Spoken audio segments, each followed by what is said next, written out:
Do we have sound? Hello.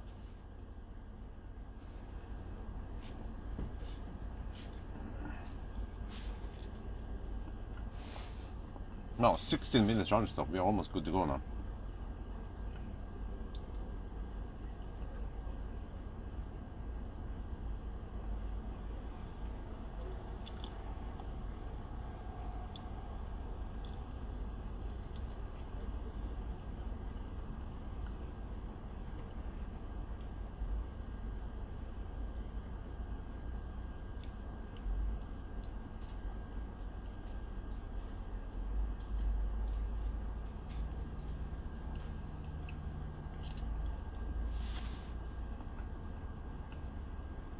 Oh, and the car didn't rapid gate yet.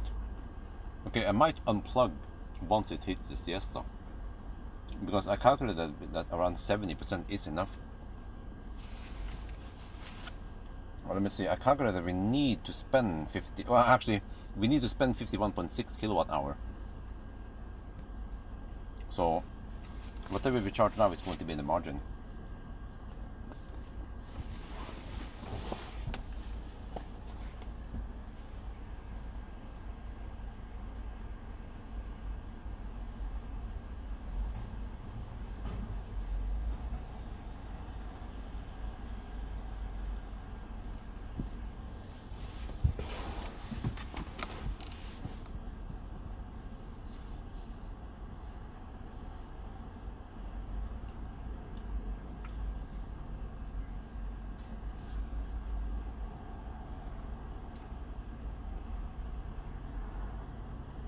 Okay, let me see, because usually it will rapid gate close to 80%. It happens every time. Yeah, so I realized that the reason why we get that siesta is not because of 80%, but it because the battery hits 53 degrees.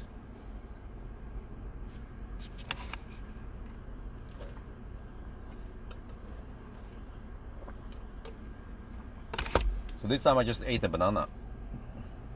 10 sec for a banana. And I think that's it. The last stop doesn't have to be that long. Only, well, let me see, 130. Yeah. The last stop, this one is 18 minutes. It might be around 20 minutes before I leave now. But the last stop might be around 15 minutes only. And then we go home.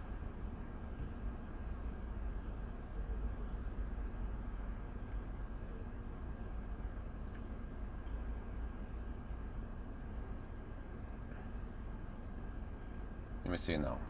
When will we hit the siesta? Yeah, I should have enough now. In case, let me see here. I have roughly 200. So we can look at this one, right? 55 kilowatt hour. We have to drive 215 kilometers. So if we take 55 kilowatt hour divided by 215, you get 255 watt hour per kilometer. It's unlikely because we had on the last leg here. Yes, we had over 250, but I'm guessing the next leg we will have only 240 watt hour per kilometer.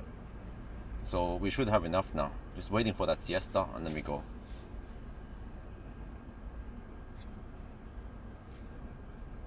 Just in case, yeah, just in case. I want to charge extra just in case. For example, if it starts raining and the consumption goes a lot higher than I expect, then yeah. And we're 19 minutes now, so. And it doesn't cost us that much time to charge at these speeds. But actually I wasted a lot of time today when I was charging at only 30 kilowatts. But at least I skipped some charges. So that's also worth it.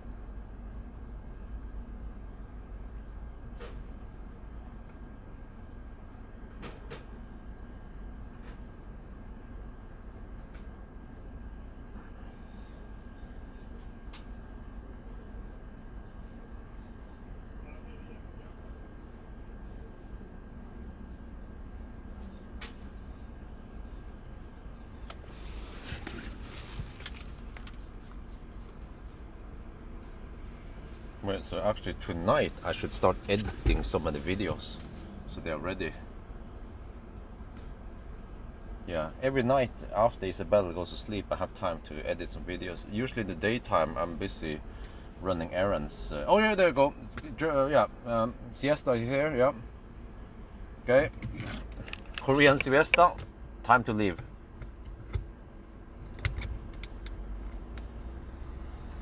It's going to last 3 minutes, usually. So we don't want to wait for that siesta.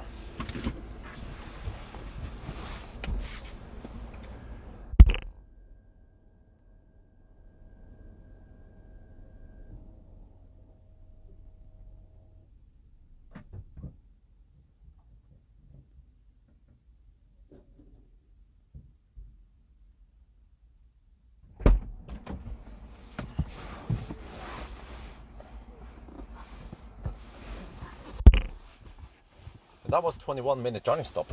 Huh? Huh?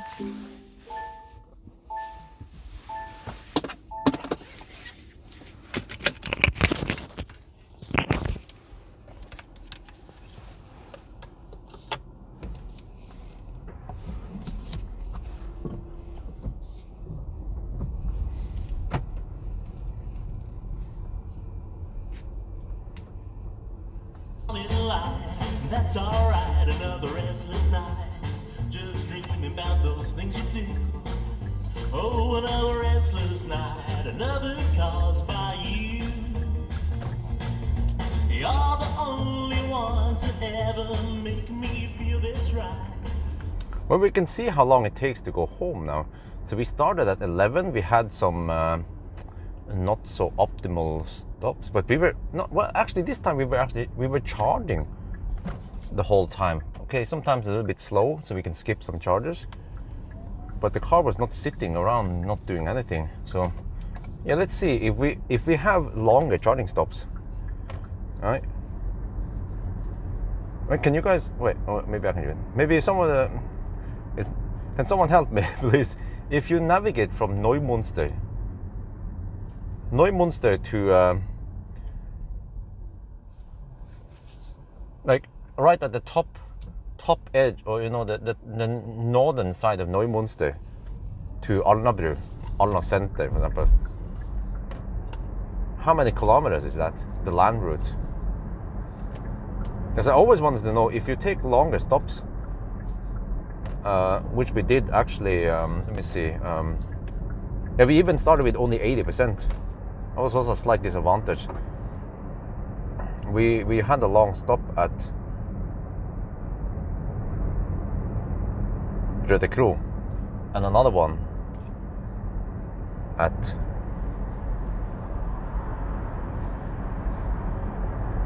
Greve.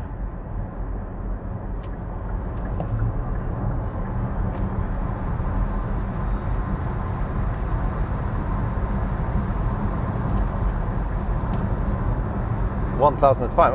Okay. Huh, interesting. That is actually a 1,000 kilometer challenge.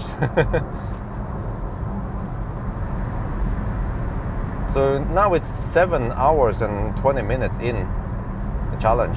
We didn't have any major. There was a little bit of stau around. There was a bit of stau around Copenhagen and also around Malmö. Yeah.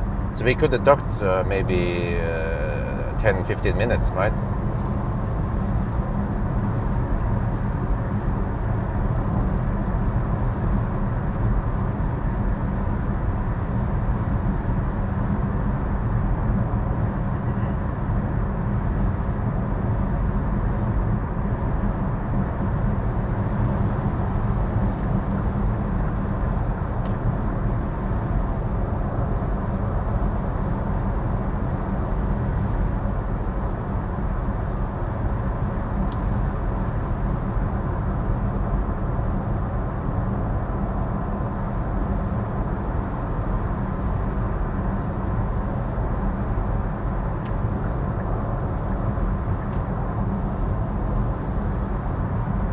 Wait, how fast was the EV6 GT on the regular 1,000 kilometer?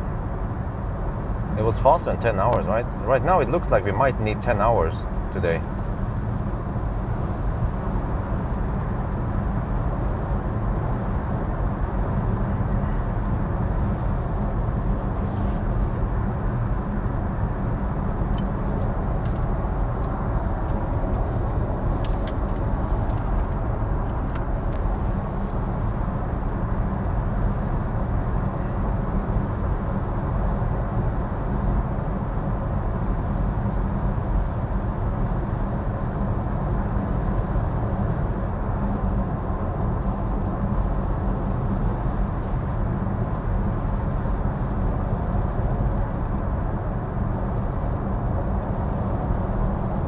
Well, you know what?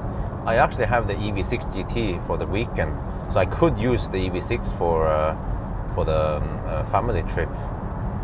But the Model Y has more space, so I might.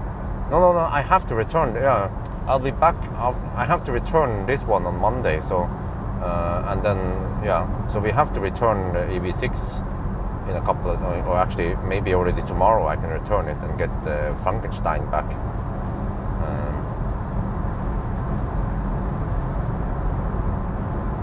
Lots of stuff going on nowadays. So. And that means that next week we will have budrunde. Well, it's basically auction. Yeah. It's very common in Norway to have an auction.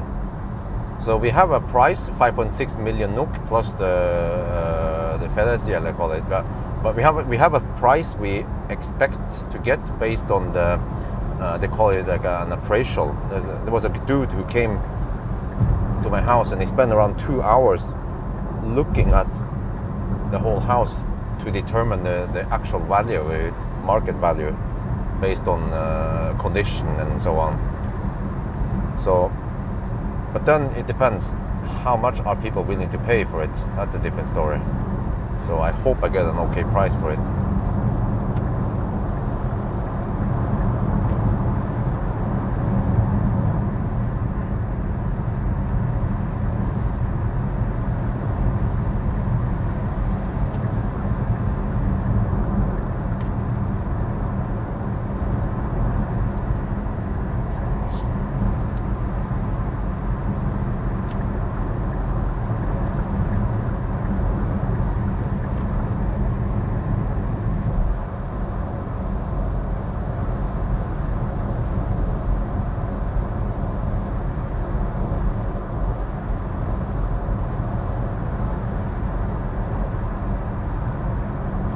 No, I saw there was in my feed there was some Photoshop AI tool that popped up in my feed, and I checked it out. It looks freaking insane. You can just mark a part of a picture, but it works only for picture, not video. But you can mark part of a picture, and then you just type in text input. For example, remove.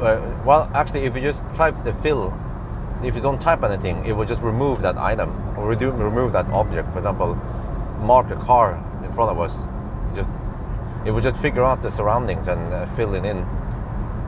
And then it has 3 different suggestions, but you can always just keep redoing it, and the result will be different every time. And you can also do some advanced shit like mark part of the picture and say classic car from the 50s. I think it was one of the examples. Then it will just try to find a classic car from the 50s in that picture, and then you can mark parts of it and say water with reflection, and it will create the reflection and the water perfectly, take in account shadows and like super advanced shit, man. AI. I'm just blown away how much AI can do. But I also saw a couple of videos. Some people they explain how it works, but they also explain the limitation that the AI might sometimes do some weird shit. For example, for people, if you try to a group of people and remove some people, like their hands might be really weird, so you might have to fix manually. But it's very good that the AI can do the groundwork for you, and then you do the rest. So I was also thinking, wow, would be tempting for me to use that one for creating thumbnails. But I think my thumbnails are usually something that needs to be from the video.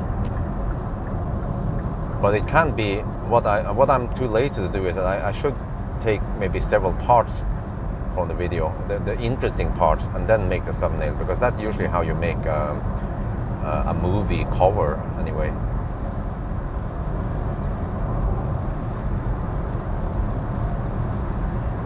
What, are we offline or something? This is really weird. The chat response. Usually people would be more active than this.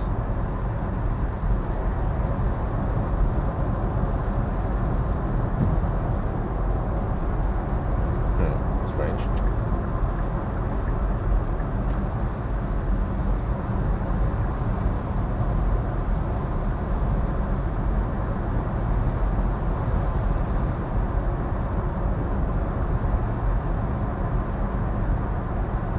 Oh, shutter's okay, just inactive, right? But you know, that got me thinking. For example, if I have AI in the chat, if my bot was AI, I would say, hey Streamlabs, what is the 1,000 kilometer time for, what is the 1,000 kilometer result for Kia EV6 GT? And the bot would, or the AI would just look up on my spreadsheet and find the result and post it, you know? But we are not in Norway yet. This is Sweden.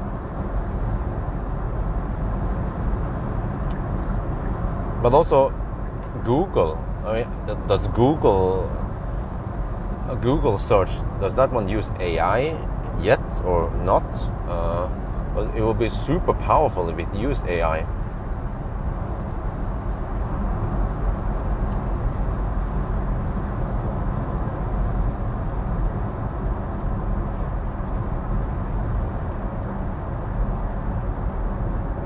Or if they, or if Google implemented AI in the Google search, right? You could just, I mean, you can already do so much in the Google input. Like, I can let it convert currency or units for me. I was wondering, hey, how much is 200 square feet? Yeah, that's roughly 20 square meters. So,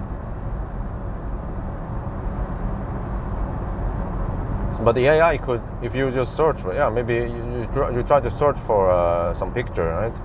For example, if I need picture of popcorn, well, AI can just generate a picture of popcorn, because then I can use that picture without any loyalties, or no one owns it. It was AI generated.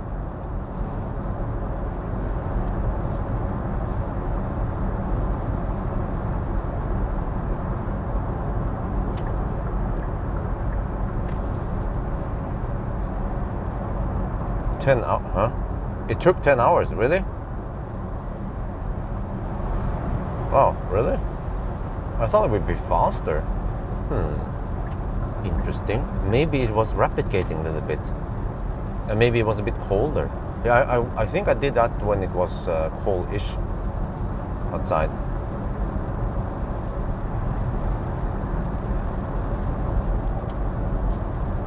Oh wow, 6:30 in the afternoon, and it's very quiet on the roads.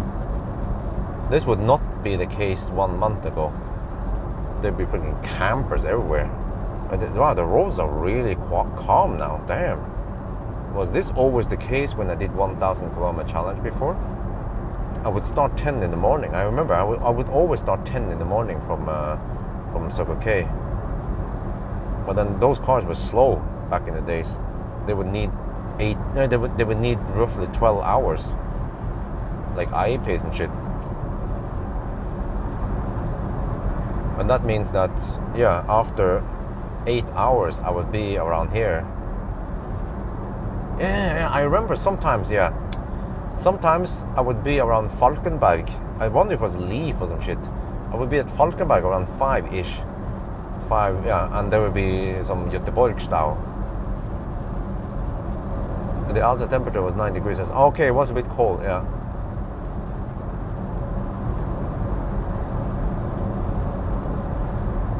I thought I could do Google bar. Huh? What the heck is Google bar? Where is that actually a thing you Google and the result came out?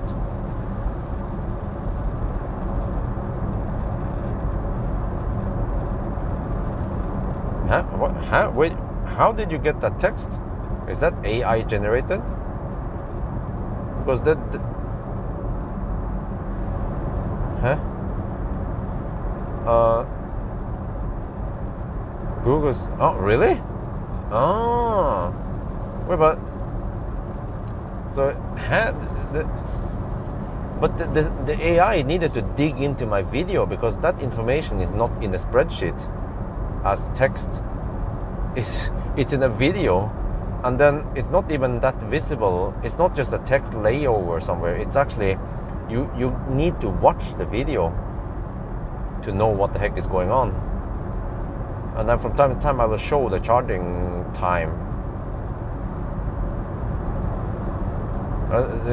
That would require some deep knowledge. I mean, even regular people who watch the video without paying too much attention, they wouldn't even know that the average charging time was 15 minutes, and they wouldn't pay attention to how many charging stops we had. So that means that you can't just, the AI can't just pre-index that shit, which means that it needs to watch it, or I don't know how the heck do you traverse the information like that? No, I'm not sure if it's correct, but it sounds correct, yeah. Wait, how many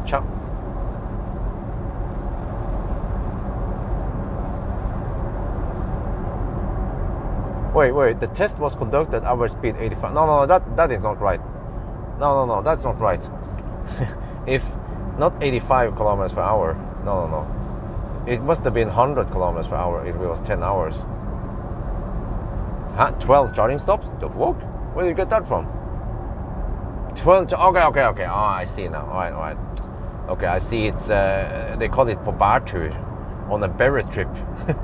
Yeah, lots of information is wrong. I think it was more like typically I would stop at Spekkerød, Valberg, Helsingborg, Valberg, Strømstad. Typically 5 charging stops are quite common. Yeah, AI very wrong. Well, it depends what it is. Yeah, so it means that I don't know how the heck it got that information, but it's quite wrong. You know, the AI should, if it gives you a result, it should also give you some score about how confident it is, right? Because that's usually how humans say. Well, you would think, right? Like, if someone asked me, "Hey, Björn,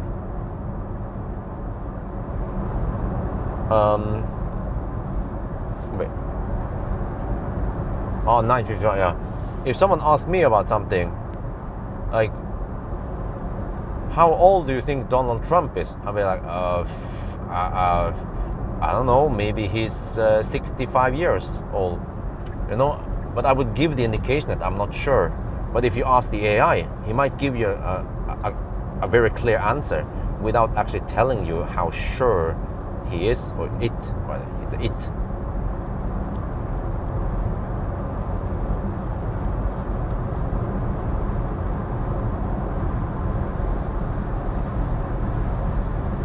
Well, what about EV6 GT? It's thirstier than the other ones because it had fatter tires.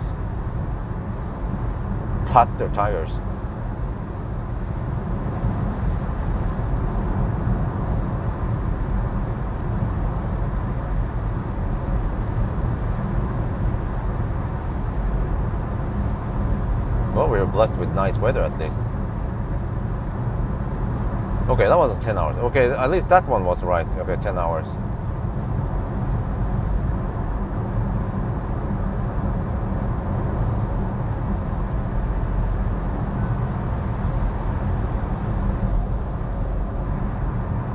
Wait, okay, can you guys wait, is that just a website? Can anyone access Google's AI?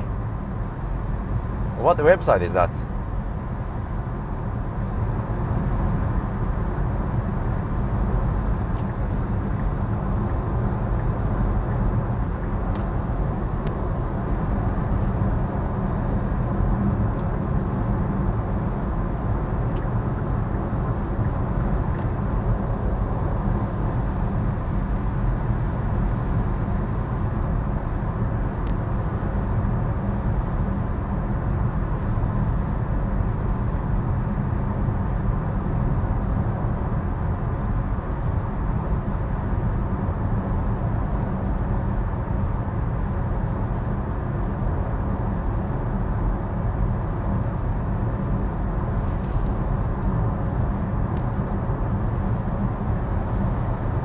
That's an illegal I4. They blocked the license plate completely.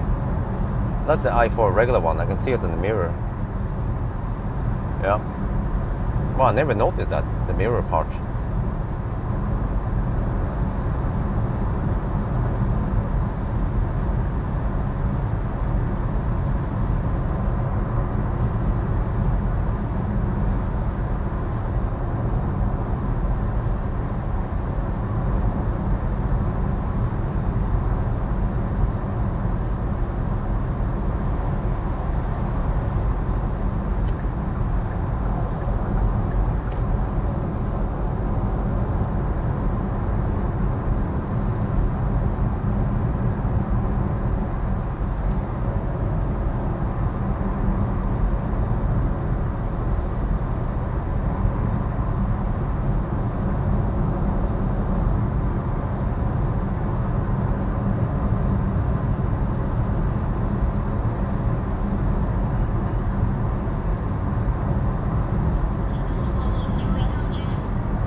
Wow, the consumption is 287 watt-hour per kilometer.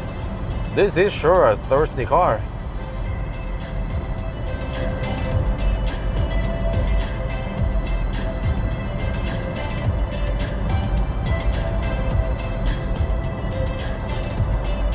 Make a summary of Bjorn's 1000 kilometer test of the Tesla Model S plan. Okay, interesting.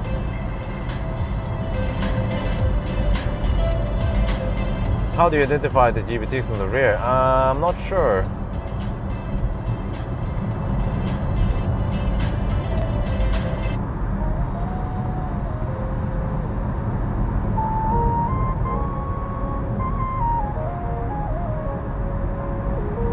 Vertical lower rear reflectors, okay.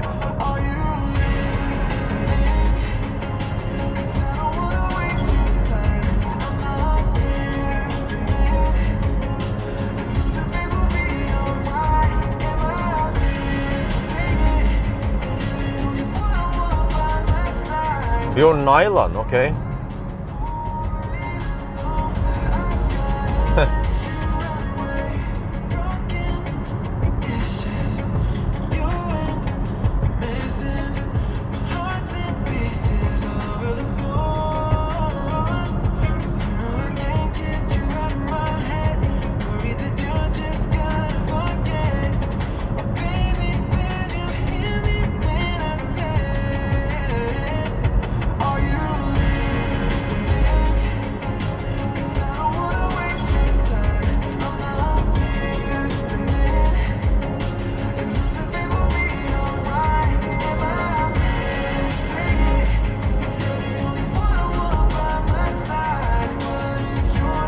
You know,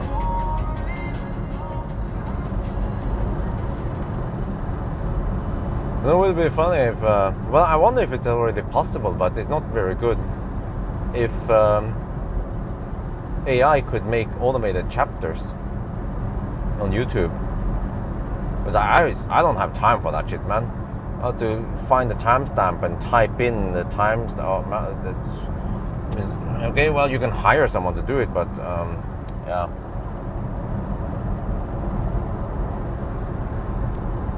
But it would be good if the AI could figure it out and at least give you some suggestions, and then you can adjust a little bit of those.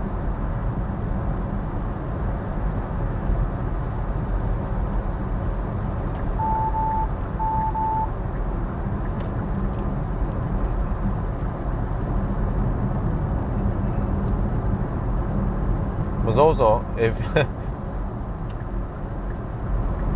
the AI could find information in videos, well, I wonder if they can already do that. I've seen Google, but at least they need to index it.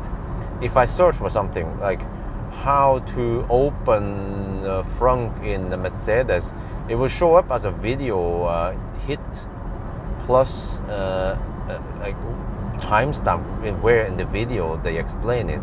So I'm like, damn, man, there must have been there must have been some bot must have traversed the information and somehow interpret the video as a human would, not as data, bits and bytes.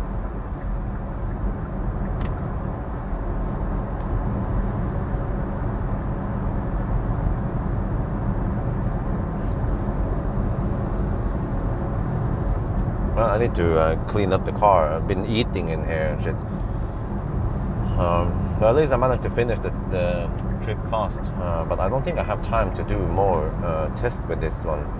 I'm not sure what else needs to be tested. So I'll probably just return it tomorrow morning.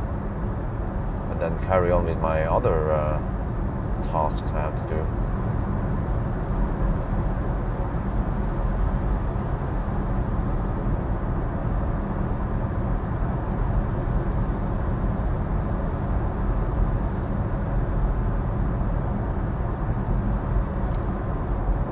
Well, the car keeps telling me that we won't reach Strömstad. And then it keeps bugging me and I have to press OK all the time. At least Tesla is just saying, stay below this speed to reach the destination. It becomes annoying when the car keeps bugging me because I know I can make it there. Like, have you seen in the trip? Have you seen this trip that I have struggled to get to the next charger? No. But the car kept telling me many times when I was charging or during a trip that I wouldn't make it. And then I would always arrive with 10 or more %.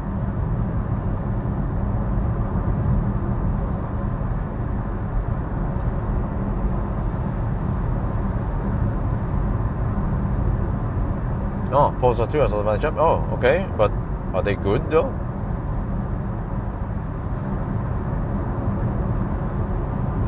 I think actually, I feel like having a double sausage penetration at Strömstad. Yeah, let's go for it. I'm almost home. Yeah, I could just have a Type 3C while as long as I'm stationed at home, and no problem.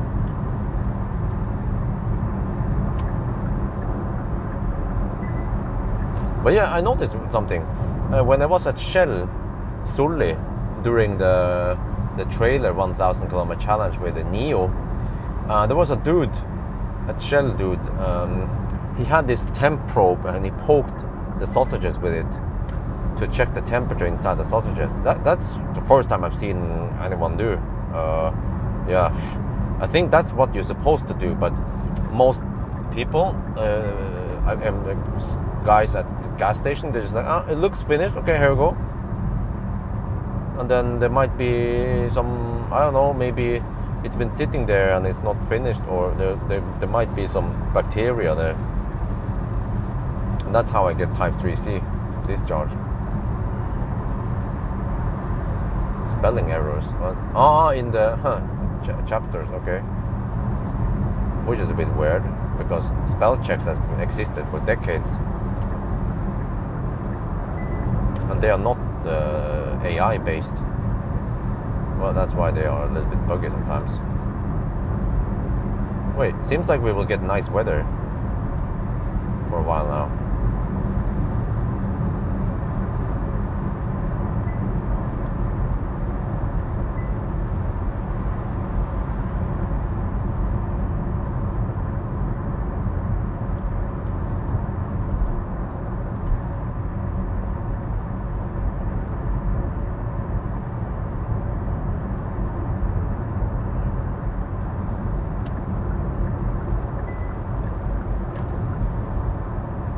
Will there ever be a ring road around Göteborg?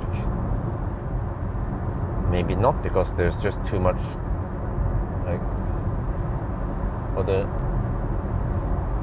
there's too much stuff around Göteborg, right? The property is already in use.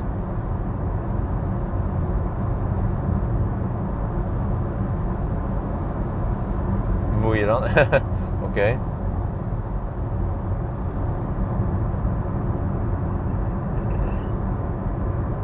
And then, Maya was going to order some stuff from Apple the other day, and she used her phone. I don't understand how does it. Someone needs to tell me. So do we have any Apple people here? I don't know jack shit about Apple. So I think she used Safari, and she was on apple.no ordering some headset or something, AirPods. And then she input my name and my address in the input boxes. But then in the summary, it was modified to be Björn Newland. Or Bear New, I don't know, Newland. I was like, no, it's New, huh? What? And then when I went back to the input boxes, it's of course said Nylon. So I asked Maya if she had some translate active, and she said no. But it's weird because the site was in English, but it's supposed to be in Norwegian. And then, yeah, because I think she tends to use translated sites. I mean, translate to whatever. But and she didn't know where it was in the iOS thing. But where is it? Where do you change the spell or translation for the browser?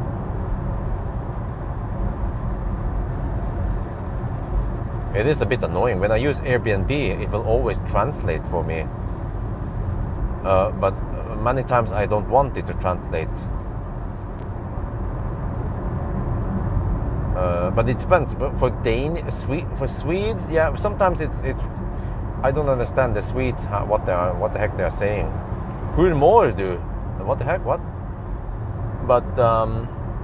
But also when I use Airbnb in Norway, they translate it to English for me. So should be able to, yeah, or the system should be smart enough that if you turn off translation in one language, it should stay off until you turn it on again. But the system is not that smart. At the bottom of the page, huh? Wait. No, what you're talking about is language for on the site language. I'm talking about that is not based on site language. If Nylon was translated to Newland, then there must be some browser or some client side translation, not server side.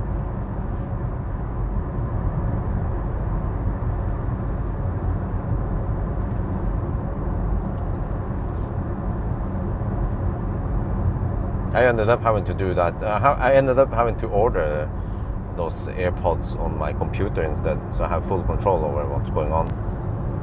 I don't know. I don't want this Apple to suddenly try to send it to Newland or some shit.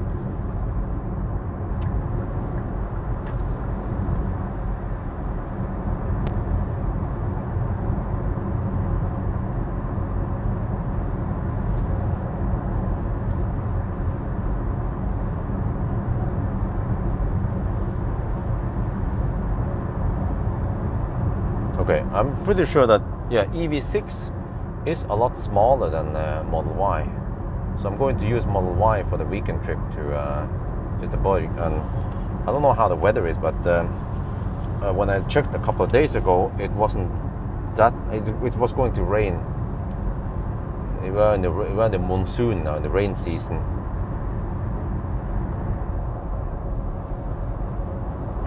But now it looks like, oh shit, rain on Saturday, rain on Sunday. But not all day, fortunately.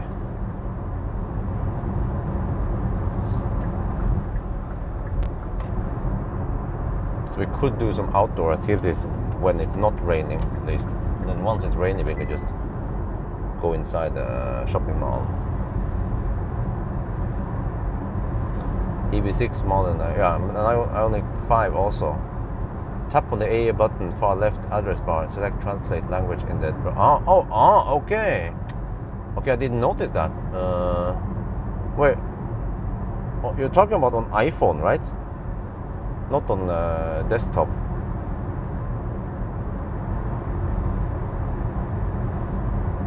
Okay, so we have to pack for 2 nights here, plus 1 night extra night in Oslo, which I haven't booked yet.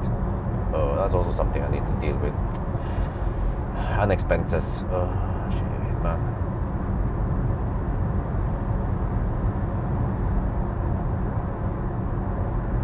Kongarv. No, this time not Kongarv. I found a place closer to the city. Yeah. Okay price. Not like dirt cheap, but okay price. Everything becomes more expensive when you have another person you have to bring with you.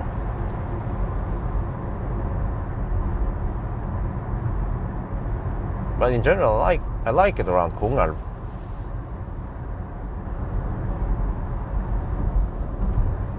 Maybe because that's the direction I'm traveling from also. So yeah, so in general I don't have to drive past the city to get there.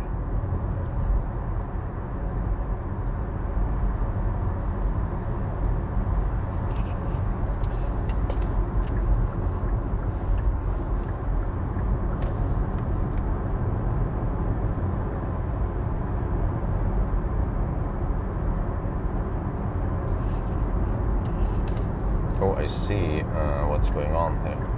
I need to get past that dude.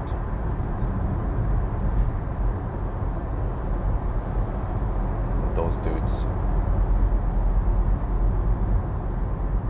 Okay.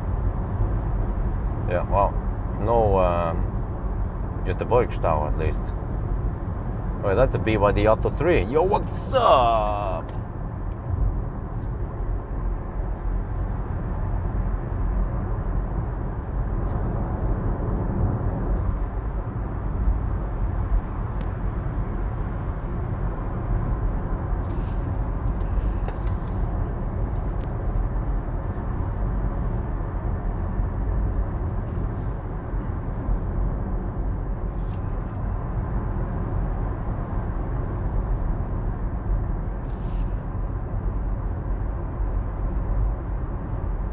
Oslo, here we come.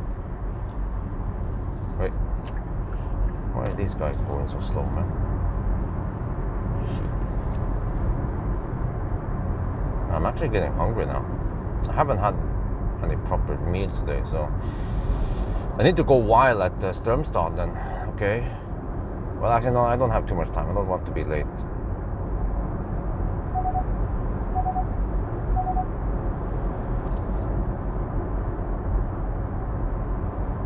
I could go for a Max Burger.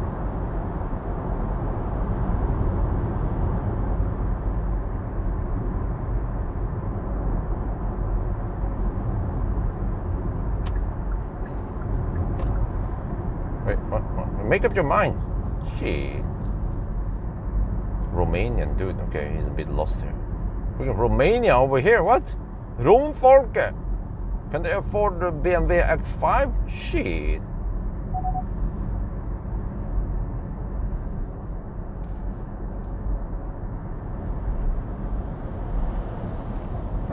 Hey, when are they planning on finishing Tingstad Tunnel, by the way? iPhone default keyboard does some silly... Yeah. You know, everyone who types Ionic, when they misspell Ionic, it's actually the iPhone keyboard correcting it.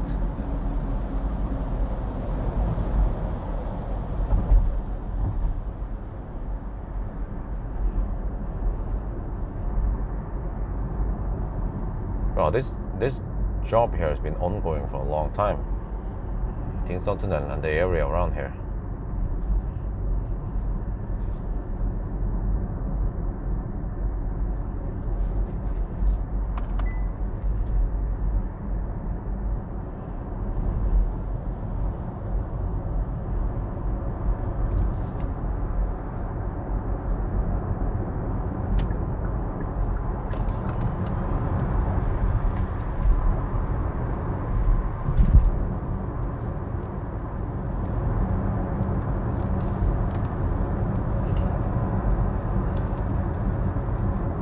Welcome to Bakkebol, the ghetto.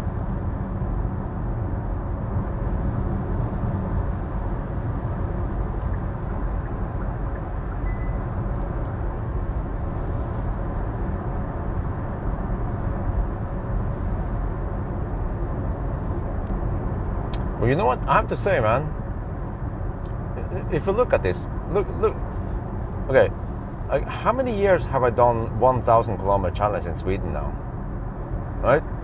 Many years. Like before COVID time, right? Before 19, yeah. I think it was roughly at 2019 I started more serious run. So 4 years of 1,000 kilometer challenge in the Sweden route mostly, except for 2020. But and then how many new high power charging sites have popped up? That is not Tesla. Not that many. For example, I was thinking over here, did we have any big sites here? No.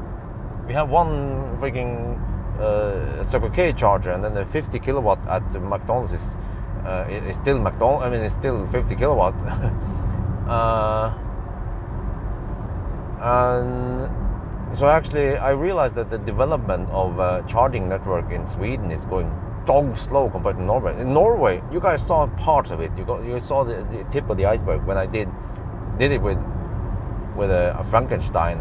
There were freaking fast charging sites everywhere, and those were huge also. Some of them, like Torp or other places also, typically 8 to 40 slots. But Sweden, man, really slow. Eventually we will get Ionity at Kunghalla, but I will not go there. It's a slow detour and it doesn't make any sense. So, but it would be great if I could have some bailout points or other alternative charging spots. This would actually be a topic for discussion. Sweden, man. They are too busy building charging roads and yeah, I don't know, hydrogen? No, probably not. What? Come on, that dude speeded up a bit. He's a bit annoying. Not go. Okay, good. Or woman. No, it's a dude. I'm actually getting hungry. I feel like putting a double sausage in my mouth soon, because I don't know what else to eat, and I want to stay there only around 15 minutes. That's some thought.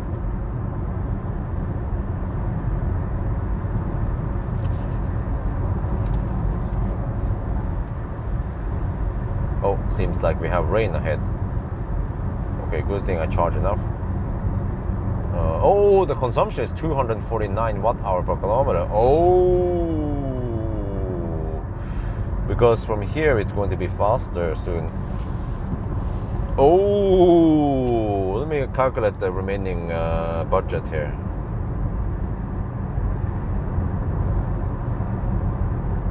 I can average 283 watt-hour per kilometer, the remaining leg. Okay. Yeah. But I was actually expecting lower consumption than this. Okay, but this is why you need buffers, margins, in case you miscalculate. Or you guess wrong, yeah.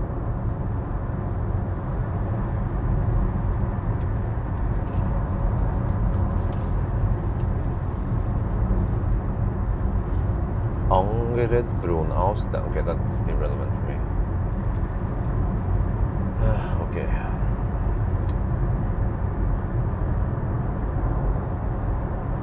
Oh, that is some massive clouds, man. Okay, it's been raining here.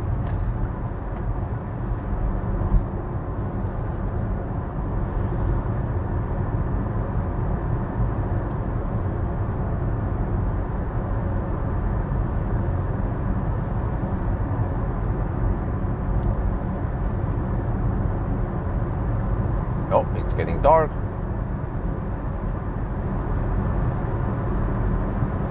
Storm is coming.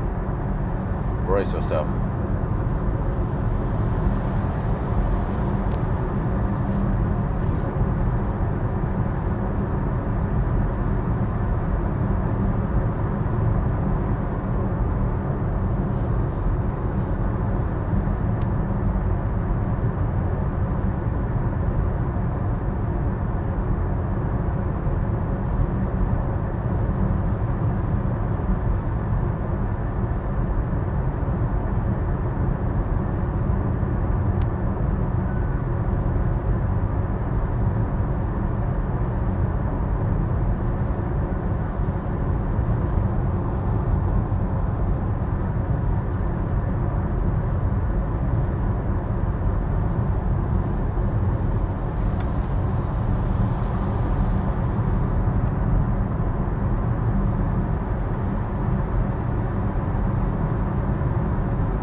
Where is the waiting song?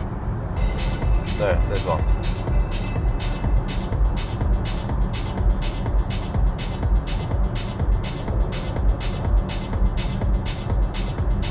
So this is a passive.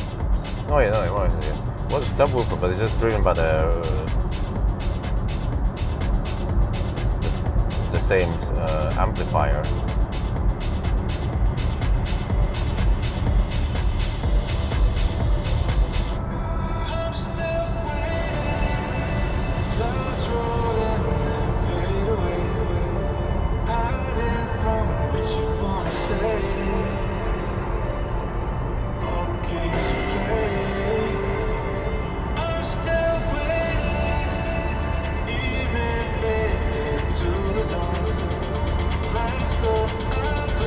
Well, the speakers are okay, but I'm lacking some bass, some punch, and some deepness.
sun in my face, man.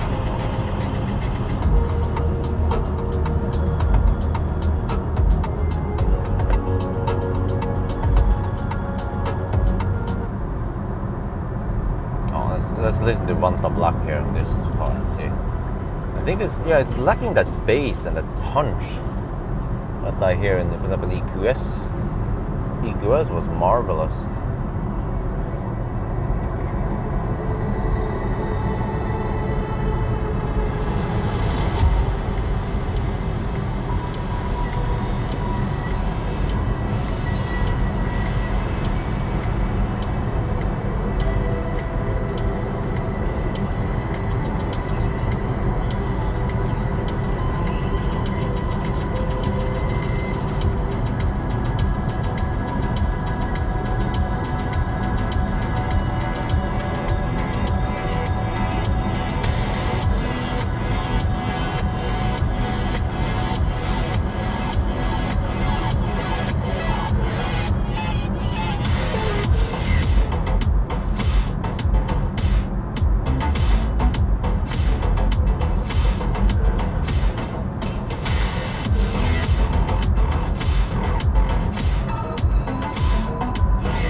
What?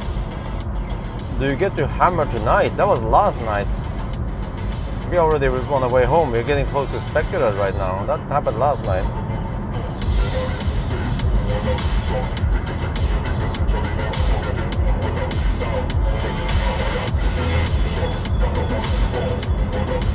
Well, we did some proper hammering last night. Almost no traffic.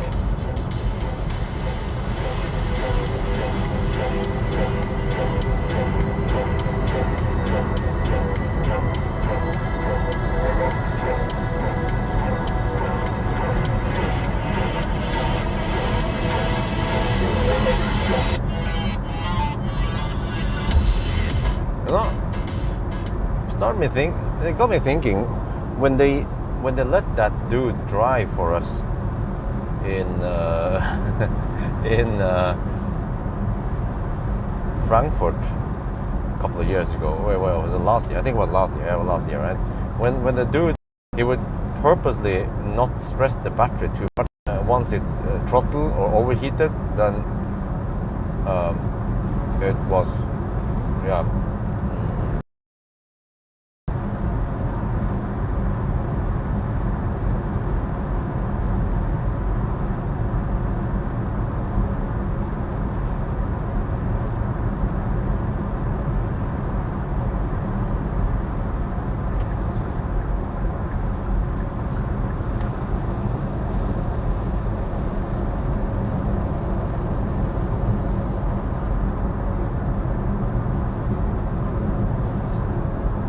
I need to cut my hair. I need to get a haircut tomorrow. There's so much stuff to do nowadays. Holy crap, man. Tonight I need to get some editing done.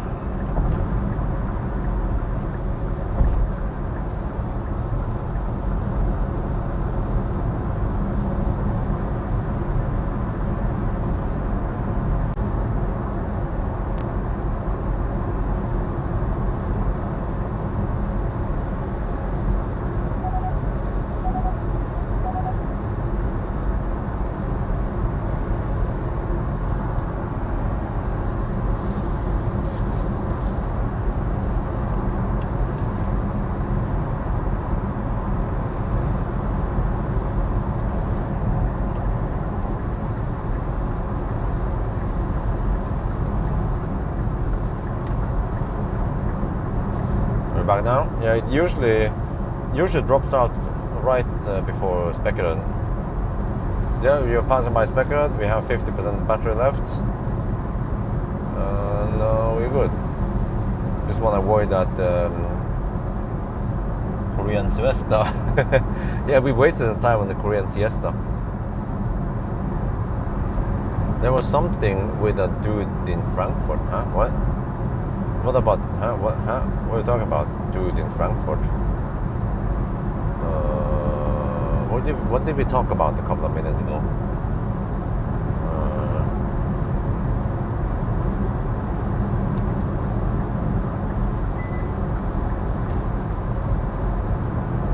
Oh do it in Frankfurt. Yeah. The driver, when we had that event, the test ride rather, yeah. You know, the test ride 1 year ago. Was it 1 year ago? I think so. 1 year ago we had a test ride. The driver, was he instructed how to drive? Because, you know, let's say if it was possible to hammer it full speed for 1 minute or 30 seconds, it will overheat the battery. And then also in between the laps, if they only had one car, they need to cool down the battery in between the laps, otherwise it will overheat. But you know what? They included some town driving, and the battery will be able to cool down in the town driving, and also after the hammering, they have to also drive in the town. That's what I saw, that if you give the car around 10-15 minutes, then it will cool down. Plus that they were probably doing some intro and stuff. Yeah, I remember we didn't just sit in the car and start driving. It wasn't like that, like a Tesla test ride, right? They were showing off the car and like, oh, here we have some brakes, and you want to look at this one. So there's maybe like not on purpose, they allow the battery to cool down. And I don't remember the battery temperature, but I think back then I was also like, wow, I was surprised that the battery didn't heat up that much, but I didn't really put it through a proper Tesla Bjorn stress test. But yeah, you can look at that video. I wonder if the battery temperature was around 30-40 degrees only, but there was lots of traffic. There was some speed limits here and there, so it was not really a proper stress test, the way I would stress test other cars like Teslas. So the one last night was the proper stress test, and as expected, or as not unsurprisingly, it also overheated. I've yet to find an electric car that does not overheat when you push it. Would be nice to see if Porsche will not overheat or not.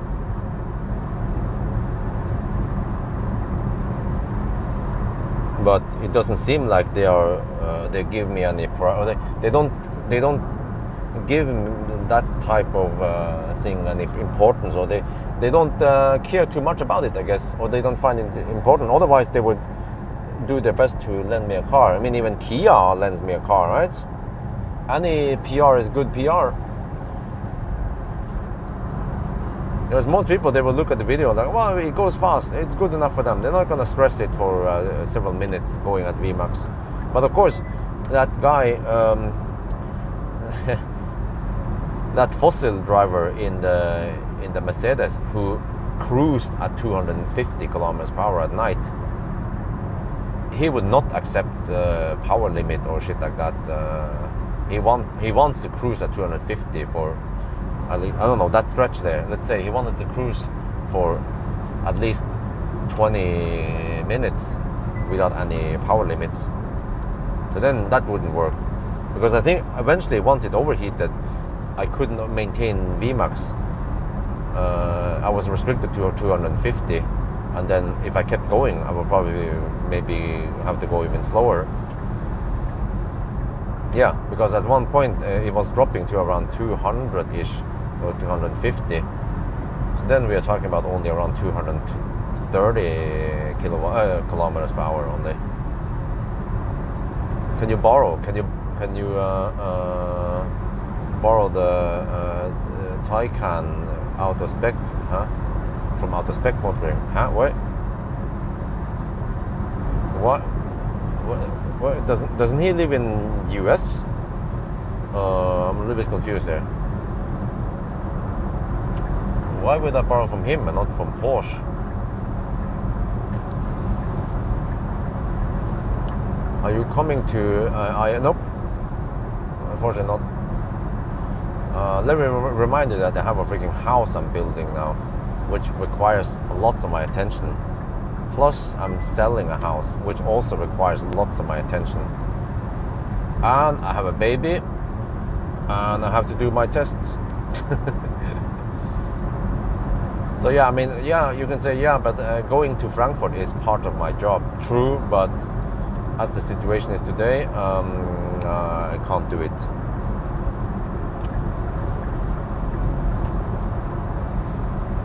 Porsche Norway lives in another. Yeah, okay, that could be it. Maybe it's because I kept calling it Porsche and they don't like it. As soon as I start saying Porsche, they will go, okay, welcome to the club. No, I was invited to a Porsche event at Rudskogen. I was even driving the fossil Porsches, yeah, the GT3 RS and stuff. Well, GT. Yeah, wasn't it? Yeah. No, it's called GT3. Yeah, Porsche GT3.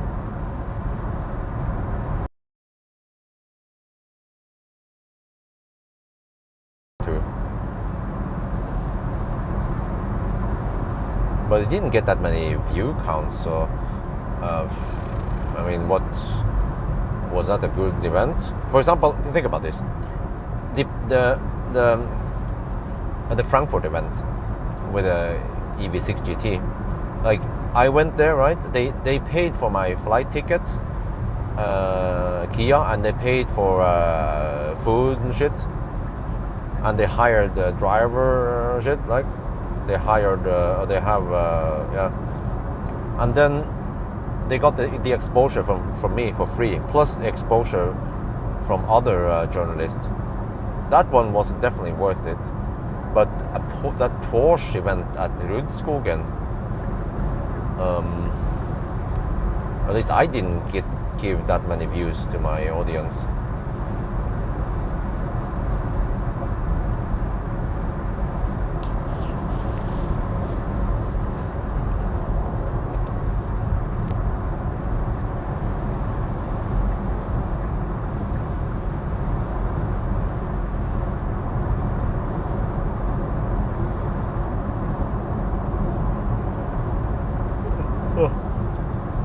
But under more normal conditions, when the house is finished and all the stuff is finished, which is going to take a while, I'm guessing by next summer maybe I will have everything I want to buy, and I will have paid off stuff I owe people, because I'm actually in some semi-deep shit when it comes to money.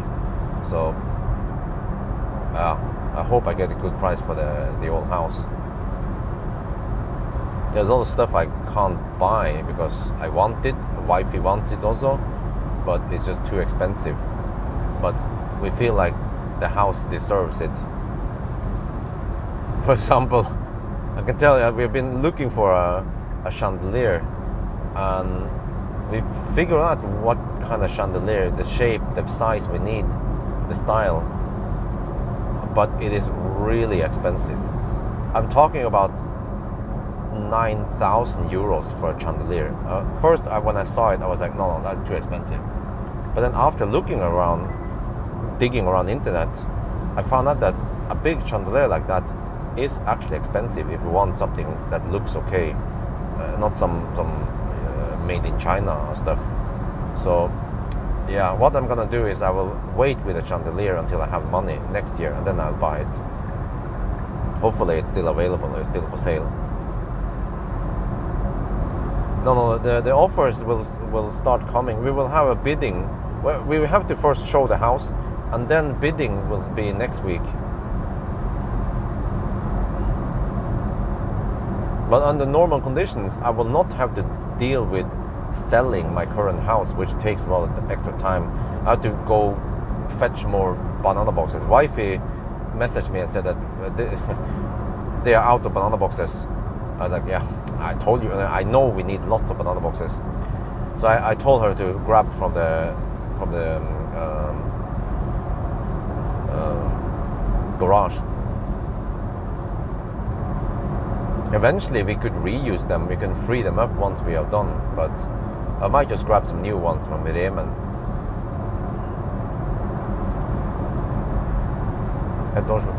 Oh, you have to also do that one, yeah, I forgot. I saw a real estate listing in a house empty. No, okay, the way it actually works, that was super tiresome. Like, I was sweating like a pig that day when they photographed it. The way it works is that the photographer, he knows which angles, he knows which room he wants to shoot, and he knows his shit. So he would instruct me that, okay, and the Megle, the salesman, he was also there, we would help each other, plus Meja. We were 4 people helping each other. We had to clear one room. Like it looked super clear, right? Because we moved all the personal stuff, like lots of the stuff that normally we need, right? For example, I have my laptop, I have my camera bag, you know, all that stuff needs to be cleared out. So we had to move all that stuff out of the living room. And where did we dump it? We dump it into the kitchen and the entrance area. And then once he wanted to photograph the kitchen, we had to dump all that stuff over to the living room. The kitchen stuff also. That was a lot of work. Like I already told wifey, I think she didn't understand. She didn't fully understand the seriousness of this, because I told her we need to clear the house. We need to fucking clear the house. Like I know roughly what's gonna be, but she didn't do much when I was gone. And we did stuff together, of course, when I was there. But yeah. So that as a result of that, we had lots of shit that we should have cleared, should have prepared, and if Meja and wifey helped do this stuff while I was gone doing 1,000 kilometer challenge or whatever, and if they were packed nicely in banana boxes, I could have easily moved them over to the storage, because in the container storage I have plenty of space left. But then I just had to work really hard that day, and we have to still. It's not over yet, because this weekend it needs to be clear. We can't just dump stuff in the other. But what we're going to do, actually, fortunately, they will not show the garage. So I'm going to take one of the cars, whatever car is in the garage, take it out, and then we dump lots of stuff in the garage. For example, the baby Dan,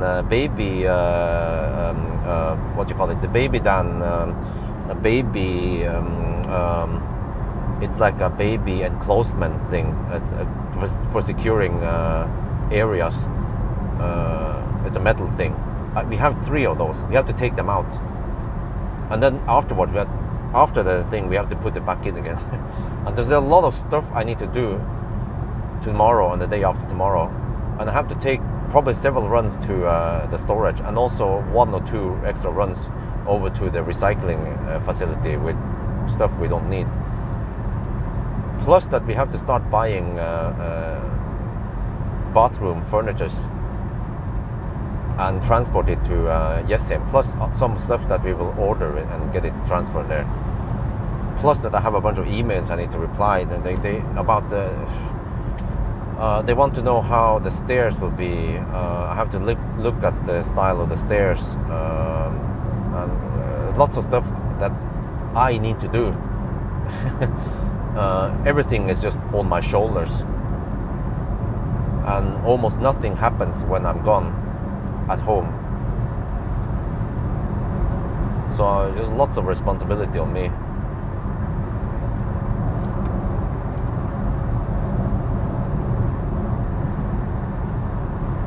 Yeah, I mean the old house. Well, I mean the basement looks a little bit shabby, because after all the house is 74 years old. It's from 1949, I think, or I don't know. I calculated 49 years old. Sorry, 74 years old house. But they have renovated interior and outside, exterior and stuff, so it looks nice, even for an old house.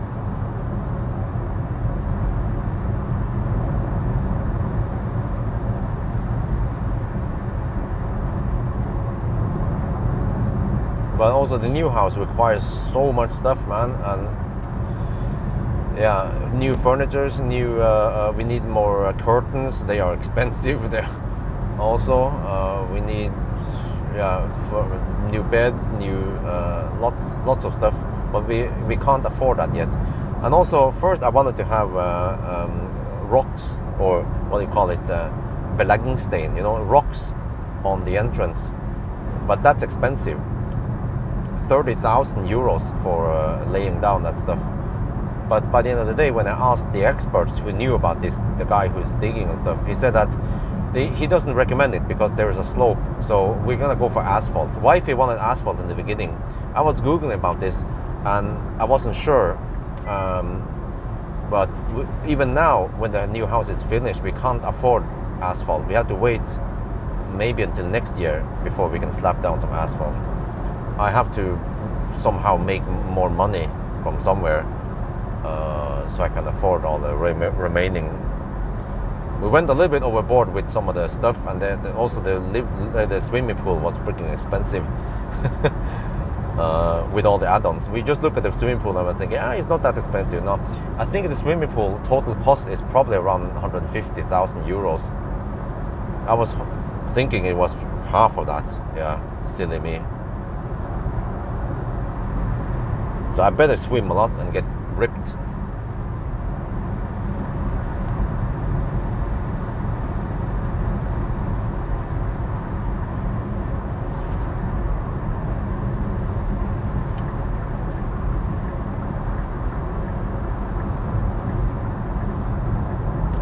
Yeah, exactly. The old house doesn't look that new. I mean, it doesn't look that old because it has been kept quite well. And also, last year I renovated the fuse box. Cost me, I think it was 1,500 euros, or maybe more. Maybe it was more like 2,000 euros. And also bought a new 200-liter water tank. Ka-ching, that was also around 2,000 euros. So I actually spent some money on the house, but not too much. We didn't renovate too much other than expanding a little bit and doing some stuff. So in a way, we got fairly cheap place to live. And the price has also gone up a bit. So when we bought it, it was 4.6 million NOK 7 years ago. But the price hasn't gone up that much. Maybe because of COVID and shit like that. So I'm happy if I can just get 5.6 something million for it.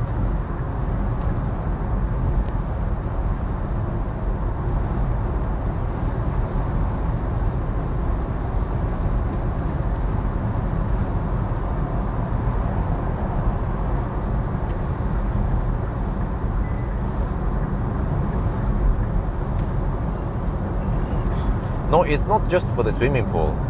That's what many people think, maybe. The swimming pool requires digging. That's money. It requires some piping, some drainage. It requires some pumps. It requires digging a trench. It requires, they call it a shed. And the shed needs to be insulated. So the stuff just, man, it's unbelievable how all the costs just, adds on. Probably it's like a small snowball effect. You want swimming pool? No problem. And then ka-ching, ka-ching, ka-ching, ka-ching, ka-ching, lots of extra costs that I didn't even know what the heck it is. But it's just, okay, this is about the swimming pool. Like, huh? Really?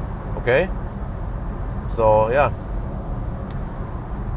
Lesson learned. Plus that I made many design mistakes in the house because we drew it. And then the architect, we had like an outline of what we wanted, where the door should be, where the wall should be, like that. So, but I made some design flaws that is impossible to correct in the past. So next time I design my own house, I know now what the limitations are. It has something to do with water and outer walls and layout and stuff like that. Yeah.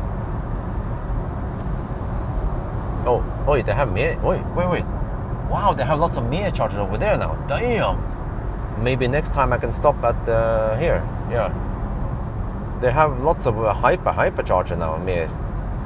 They removed those Delta chargers.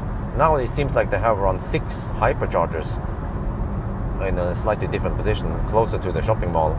So yeah, maybe I should stop here in case I need to stop here.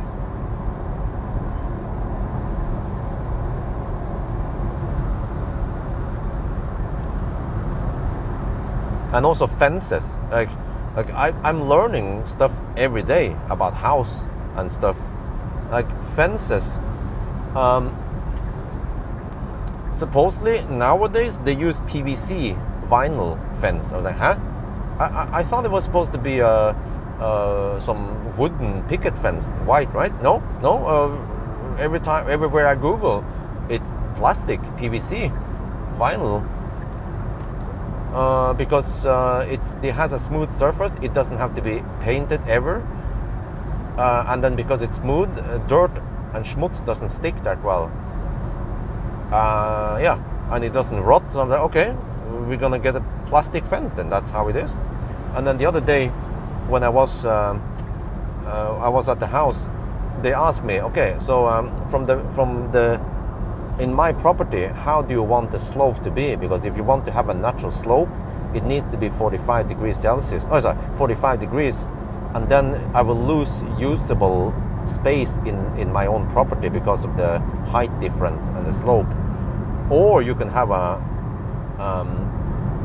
støttemur, they call it, a wall, like a supporting wall, a 1 meter wall, because then I can use the space there. But then that is also ka-ching, ka-ching, ka-ching.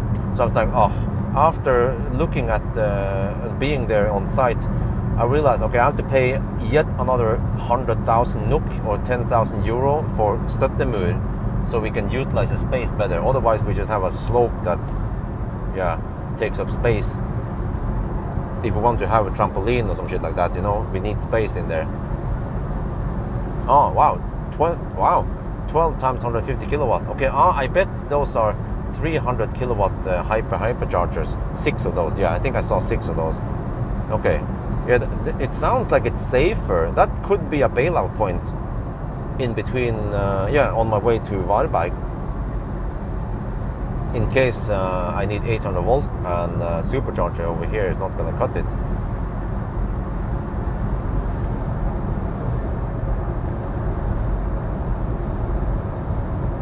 Huh? What? Crash?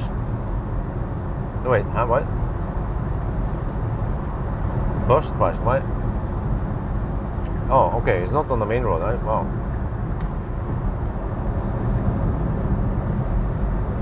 Wait, are you a rescue team or something? Ambulance?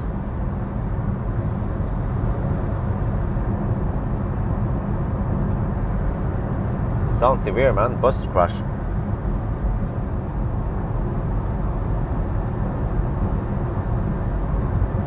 And also the pool needs to, you need to purify, or you need to disinfect it with chlorine. And then there's a pump and shit, and you have to empty it out. I was like, oh man, there's extra hassle. And the pool needs to have that cover, and it's electric cover, a lamella cover.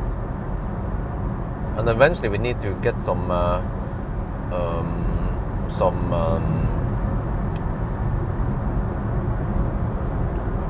a terrace, or a plotting, they call it, a terrace, right? Yeah. But fortunately, Viggo, which is the project manager here at EV6, he's super nice. He's so much nicer than Tommy, the old one. He was super sloppy in comparison. And Viggo, he understands that they fucked up big time and that they caused 1 year delay on our house. And that actually, I don't know how much, it must have cost me over 100,000 or maybe over 10,000 NOK, 10,000 euro in expenses, and also because of mortgage, and I had to pay extra in interest. So every time there's something, like, he will do the extra. He said, no, they can just, just call me. He will fix it. He will put up the scaffolding inside the entrance again. He said it just takes 30 minutes. He will do it, so then I can save some money when I eventually want to install 5-meter curtains and the chandelier. Another thing also, yeah, he's super helpful, because I feel like he wants to try to make up for the mistake they made with the delay.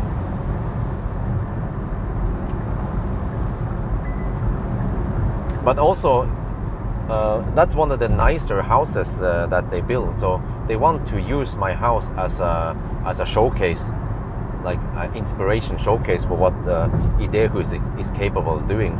As long as you have the ideas, you know, the Idehus means idea house. Yeah? As long as you have the idea, you know, they can work together and they can build a dream house. So yeah, but we have to wait, because I'm not ready. I have to wait until next summer before most stuff is purchased and in place, and yeah, inside and outside.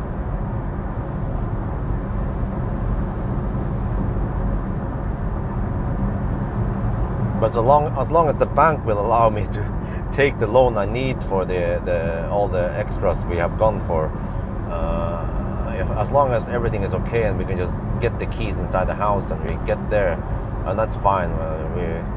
The house will be lacking lots of stuff, but I really hope we can make it work. And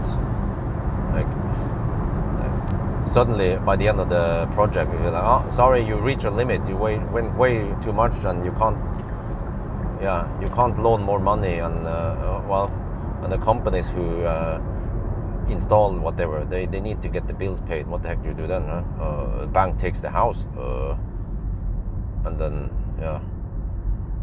and then they have to try to sell it. But I think the bank will of course try to make it work, because it's a custom house, and also it's expensive, and nowadays it's really hard to sell something expensive like that. So, but there's only one so-called like a so-called buyer, which is me, and I'm willing to stretch very far to make it work.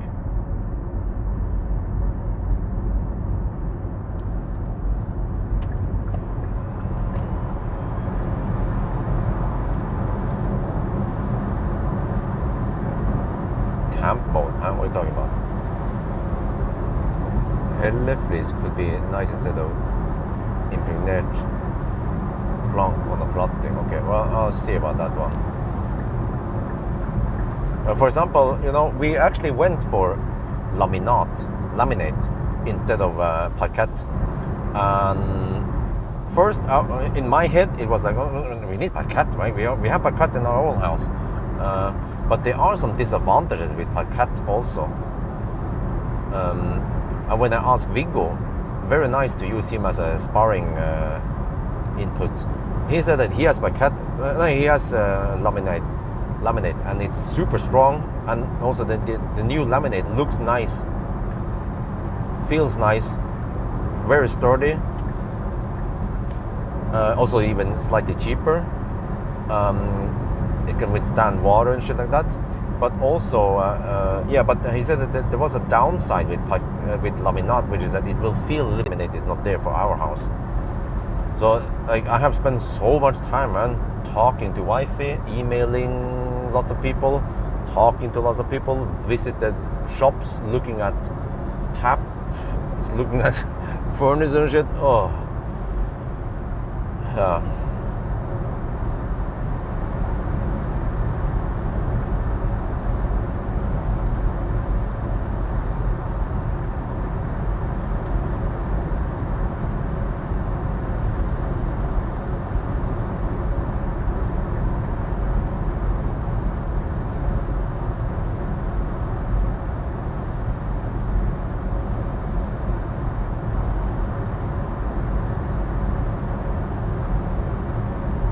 What, do I need to repeat it? No.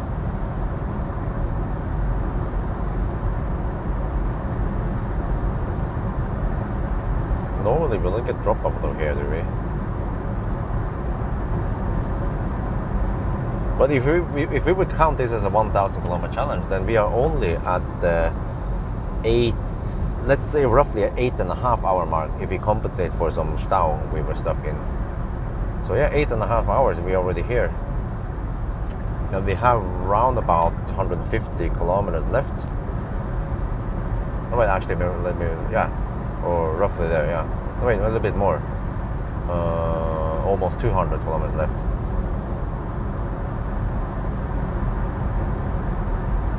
Now, just because you had a dropout doesn't mean that everyone else has a dropout, Stansu, Sebastian. Because it seems like everyone else was okay, except for you. So instead of me repeating it, you can just rewind. Oh no, wait. Yeah, it depends. But if it was a real dropout, then I'd like to know. It feels colder without heat. Yeah, of course. But we already get a floor heater, so.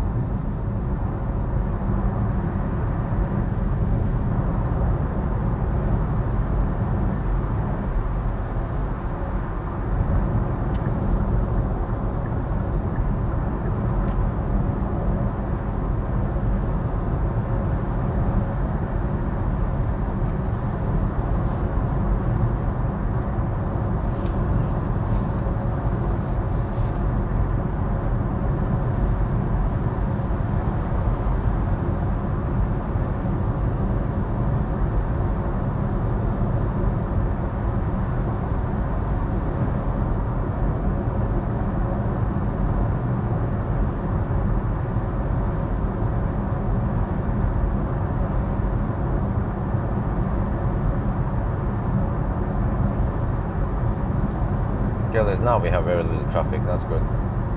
In the evening, yeah. Every evening is usually very nice and calm, regardless of which day it is. And also around this area here is very calm.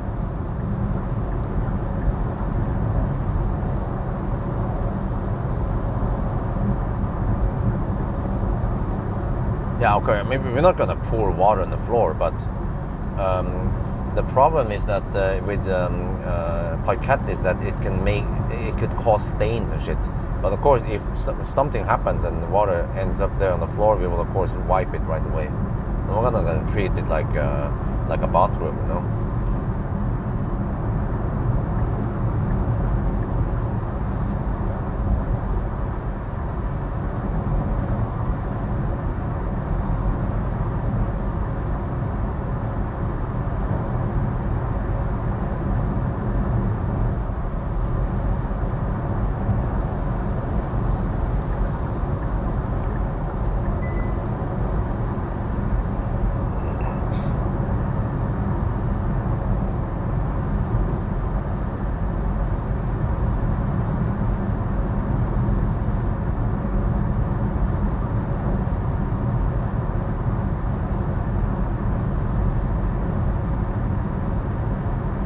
But yeah, I have to say, maybe I should have a summary about this trip, because some people might wonder, how was the EV6 GT for long trip? This is a proper long trip. The one I took to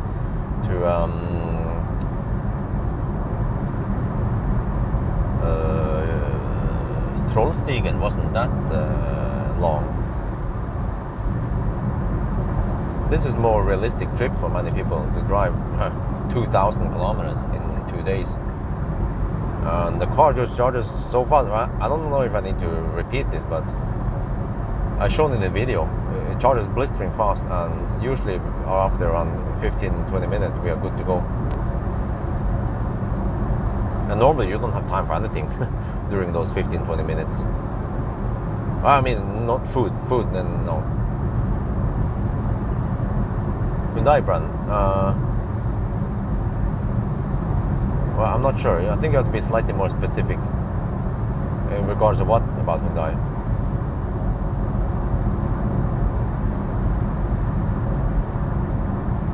No floor is perfect. Okay. Yeah. But the thing is that initially wifey wanted a wooden floor with what they call it, fishbone. Yeah, fishbone wooden floor, and that is super expensive because it requires so much work to lay down, plus maintenance and shit. I was like, okay, yeah, and it's not like our house is some kind of freaking castle, a rich man's. It's not a millionaire's house, so.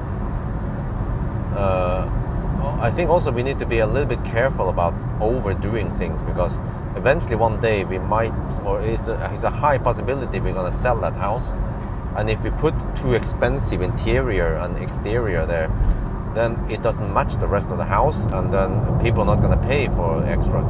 In a way, it's almost as the same as when I put full PPF on MC Hammer, and it cost 50k NOK or 5,000 euros for a PPF.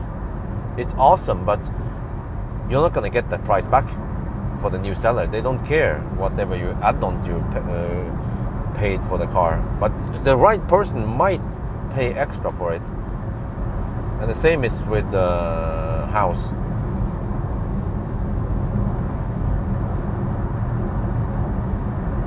So I always have to consider every case. If it's not too expensive, then yeah. For example, toilet, I want a nice toilet. I want to go for Villeroy and Boch. It's called Subway 3. So it's a little bit more expensive, but also a little bit better than Subway 2.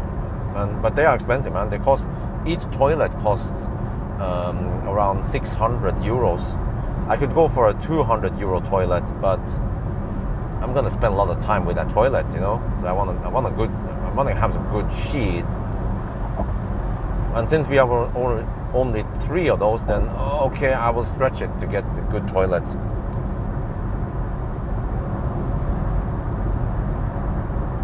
And then when it comes to tap well, then okay, I like the tap well taps. They look nice and they feel nice when I touch them.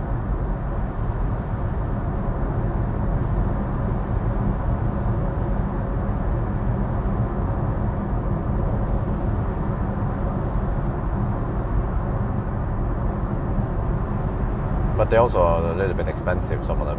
Okay, we're gonna get some more dropouts here. Usually it drops out around here.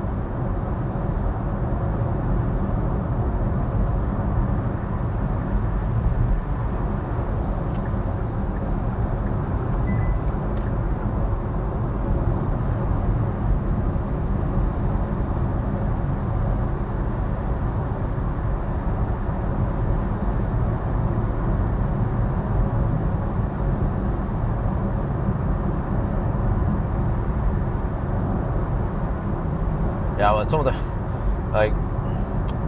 of the taps are okay price, right? Let's say, yeah, the taps we want, they actually cost around 400 euros. But the kitchen tap, which we only need 1 of, that one needs to look nice. And we went for one that cost around 800 euros. We're like, oh shit! Like, because if you go for chrome, it's only 400 euros. But then I asked wifey, which finish do you want? Do you want chrome? Do you want brushed steel? Do you want the black matte black? Or, you know, there's many of those, gold and shit like that. And of course, the one she likes is the most expensive. It's like, oh shit, okay. But I also agree. I also like that one. So yeah. But for example, in the washing room, where you have the washing machine, then that one doesn't have to look that nice.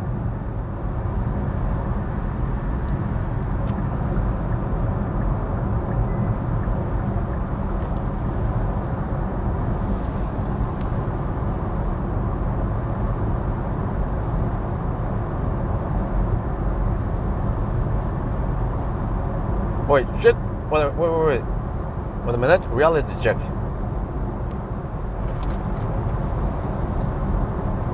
Or range check, rather. Oh shit! I have. Okay. I'm just gonna kick up some.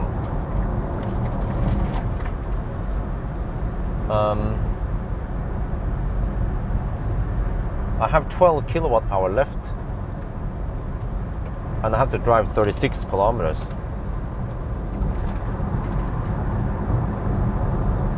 I have a budget of 333. Okay, but we're gonna go proper deep. This to move washing machine, existing sofa, bed. We have to move everything over to the new house. But eventually we will replace one by one as we can afford it. But yeah, the existing furniture will look out of place in the new house, but we just need furniture and stuff, yeah, over there for now. Since you know some stuff about it, what do you offers 5-year warranty, whereas the other one, which is the Angel something, IDL, IT, wait, I don't remember, was a 3-letter acronym. They oh shit.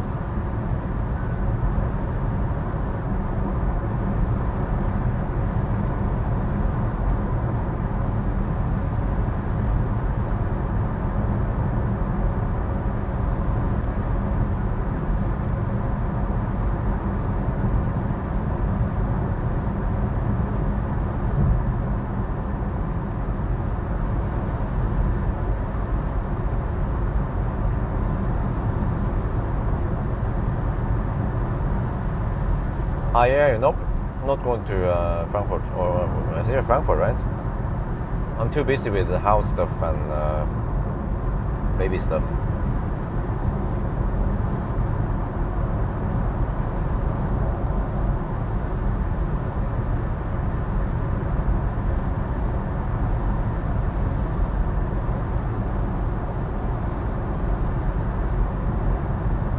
Gotta repeat, I'm not going to IAA. I'm too busy with house stuff and baby stuff. And this is gonna be close, man. We have 15% left, but we have 9.7 kilowatt hour to drive 29 kilometers.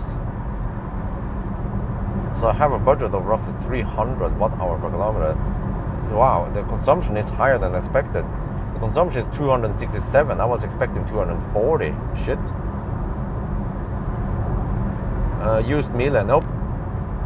You see, this is what I mean, man. Backseat contractors and backseat. I want a new item. It's just something about new item that I want. But I can wait. I can save up, and I will buy a new Miele.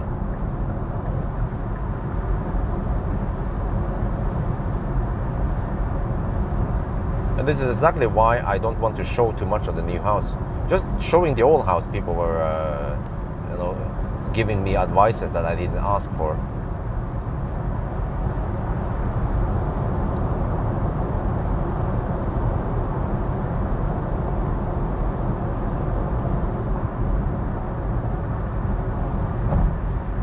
Oh, he's gonna go deep now. Shit, 9.5 kilowatt hour, 26 kilometers left. Yeah, this is always tricky, man. Every time at at Strømstad. Have we seen this before? Yeah.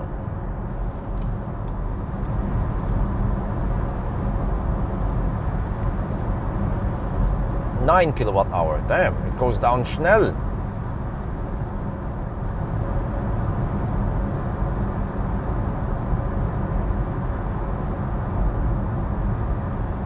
Swimming pool, okay. Well, okay. Achtung Polizei, I want to ask you something.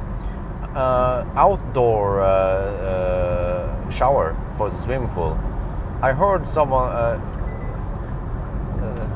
the salesman, he said that you want to place that away from the house. Is it because the moisture or some shit? But you really want to have that outdoor shower, right? Because you want to wash out the chlorine. Plus, you need to clean yourself before you jump into the pool. So, yeah.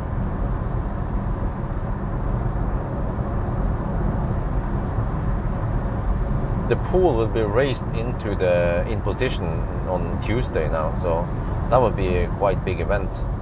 I mean, I think I need to film it. Wifey also wants to be there. She's excited about the pool. Contacts. Shit, man. Long message. Get in contact. Are you available? Shit, long message somewhere. Anybody come at your house? Collaboration? No, thanks. Don't do that. I want to be shielded away from people just hammering down my house or calling me down on my phone and shit, you know.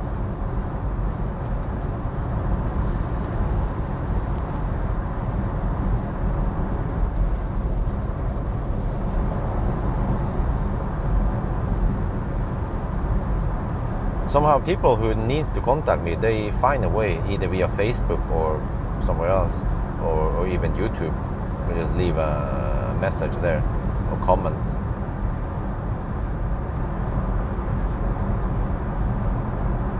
Tunnel off with a compressor, blow the air. Right, huh? Okay. See, oh shit, let me see. Okay, 7.6 kilowatt hour, 21 kilometers. Yeah. So I have roughly 300 watt hour per kilometer budget. Given that the number here doesn't lie, that we don't suddenly drop like a rock, because we have the GOM claims 26 kilometers and we have 21 kilometers left to the destination. So this is gonna be deep. For the first time we go deep with the Korean. Oh yeah, shit. Sun heat shower, huh? What? Okay, no, he's just bullshitting. Okay. No, well, I don't read all of them, like most of it at least.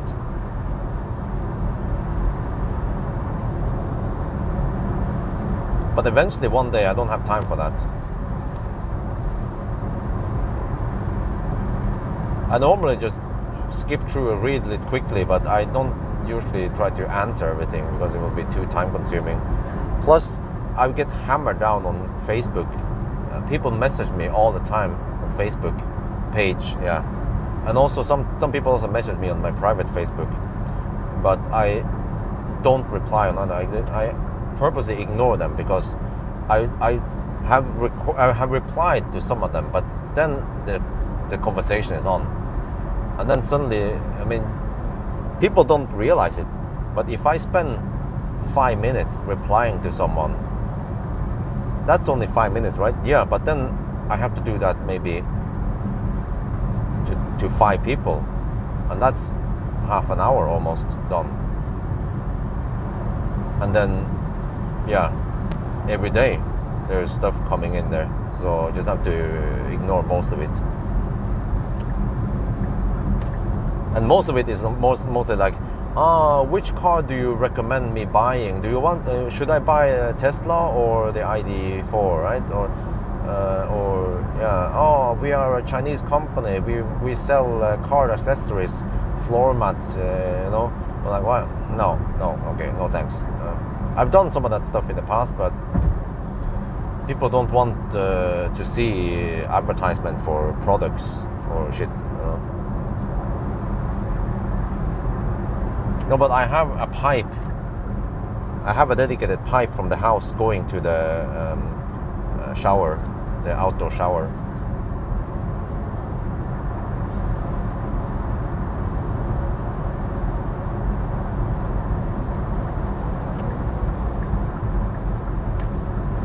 Oh wait. Oh, so you mean that it's only cold water going out there, and then it needs to be heated by the sun? Is that how it works? A race coming from him another other direction. No, for now I don't do any races. I don't have energy, time for that, and the resources. I've done some races in the past, yeah, but the problem nowadays is that the races, they are somewhat pointless because the cars are so good, or the races need to be really long. Unless I started doing some race with old cars, yeah, that could be fun, but I don't have the resources nowadays. Let me remind you that I'm building a house and selling another house. Plus, we have a baby. Okay, I'm down to 5.4 kilowatt hour, 8%. Yeah, we are 13 kilometers away. It's great. How is the charger status at Strømstad right now? Shouldn't be too busy, right? Because I think summer vacation is over for most people.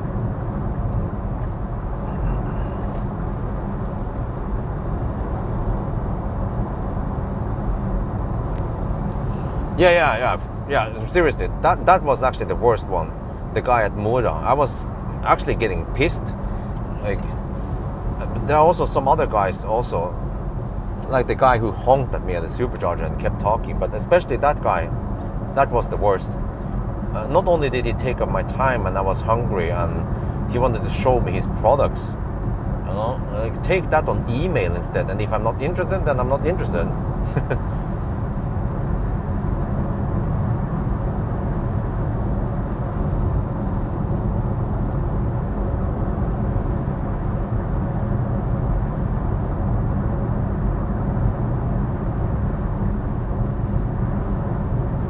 Okay, good thing I had a margin that we charged extra until it took the siesta.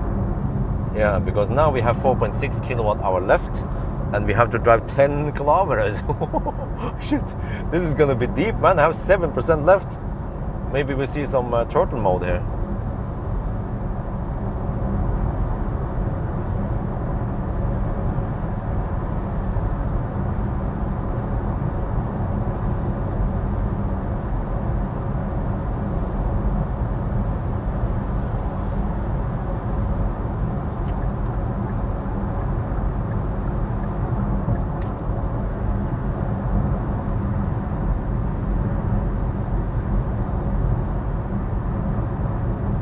Shorts, nope. No, I don't have time for shorts. I'm focusing on the regular content.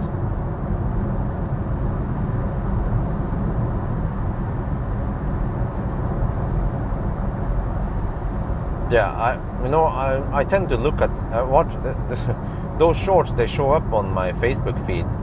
I normally don't watch shorts on YouTube because I normally don't swipe, do mindless swipe. But I do some mindless swipe on Facebook, and then the shorts show up and I watch them. But it's mostly pointless, not educational. Somehow I keep swiping the shorts, but I should actually just stop watching them because it's a waste of time. When I watch YouTube videos, like they are usually educational.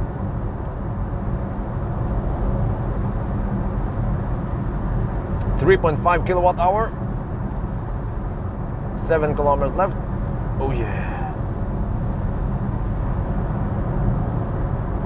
But I've seen many of the bigger YouTubers, they actually make shorts to attract people to get into my channel. Yeah. In that regard, yeah, that would be a good way.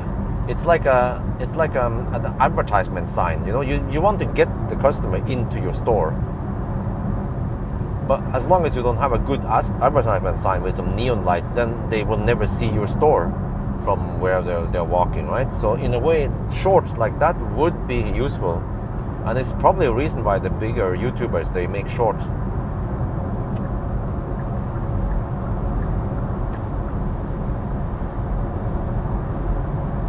So maybe I just have to try to find something quick, you know, make something shorter. But then, yeah. I also don't like vertical. I have to make freaking vertical video out of my horizontal videos, because I don't want to shoot video primarily for shorts. It should be existing video. Oh shit, 4%, 2.7 kilowatt hour. Oh shit, going deep, yeah, always go deep.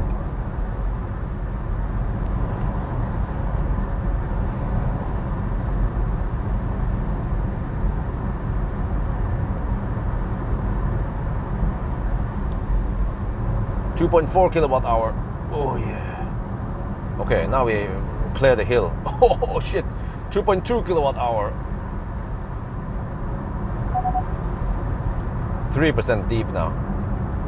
I think we'll rapid gate a little bit here, but it doesn't matter. We don't need that much juice to go back home. And we are roughly at the 9-hour mark. Okay, there you go, 2.1 kilowatt hour.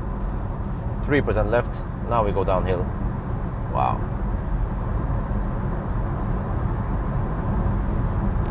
Did I misheard you about pool cost? No, correct. Well, I don't know exactly, but round about there, if you count everything.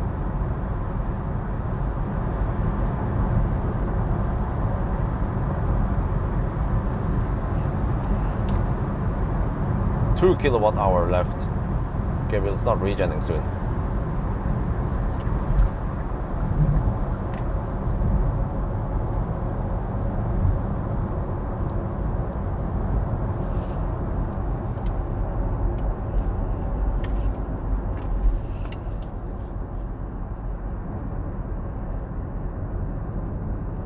Okay, now I'm getting hungry. Now I'm officially hungry.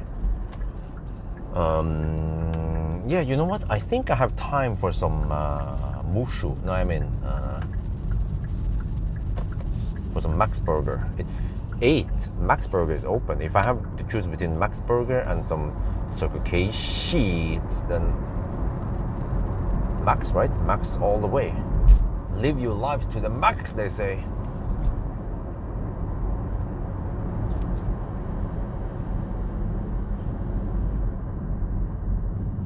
Oh, it's a little bit busy over there. Oh, okay. We have 2 cars charging there. All right. Let me plug it in. See, charge port is on the right side, was the wrong side. Should have been left side, was the right side. Well, I can be there. Wait. I can use that one. Maybe, yeah, I use the one, the leftmost one, because the charge port is the right side. Okay. Then I can just run over to Max and get some burgers. How about that? Oh, one burger, not several burgers.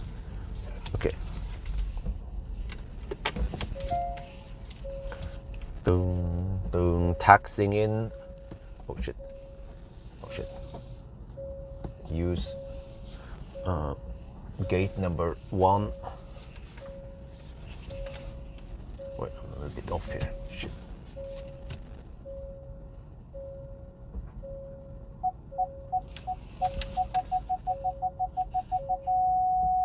Yeah.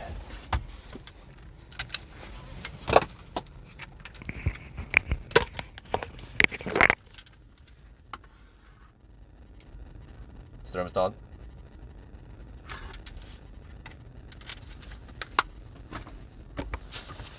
Wait. I want to stop the thing. Remember that. Turn off HVAC. Yeah, turn off. Always turn off HVAC before you do it, so you don't mess up the cooling.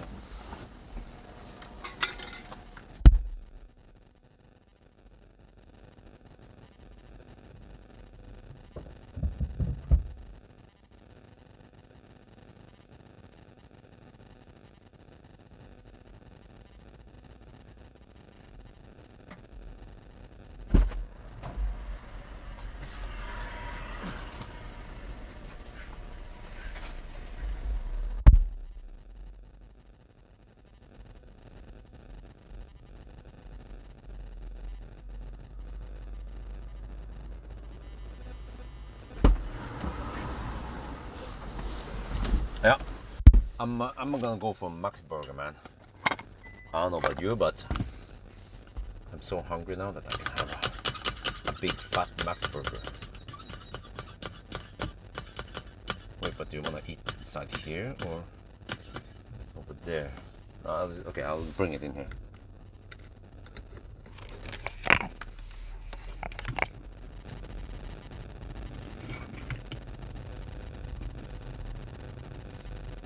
Okay, sorry, I can't answer. I can't have a Q&A right now. I have to eat. I'm charging. So we have somewhat limited time here because the car is charging so fast. Wait, interesting. We're not getting... the battery is too cold.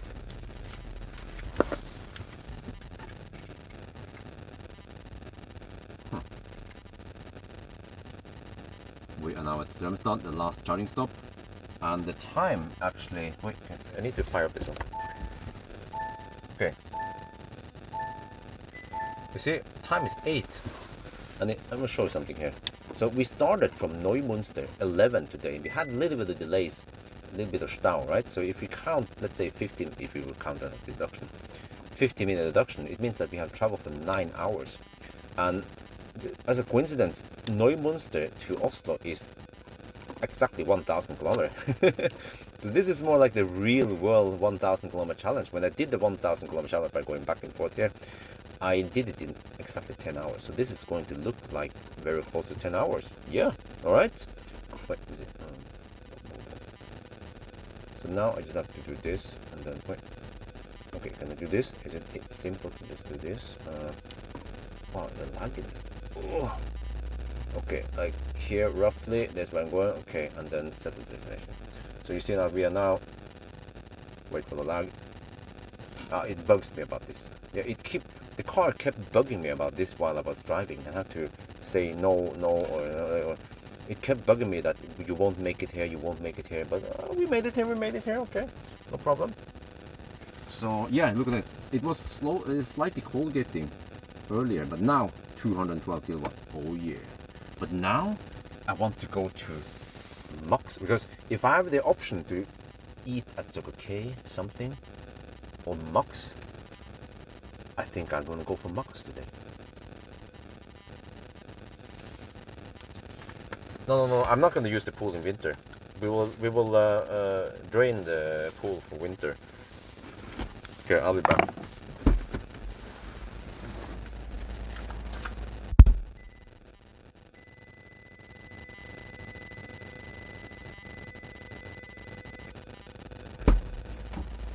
Oh, the car is on, of course.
let me see. We had to drive 138 kilometers. Let me estimate here. 138 kilometers times, let's say 250 consumption. 34. Yeah, we are almost good to go. This is how fast it is.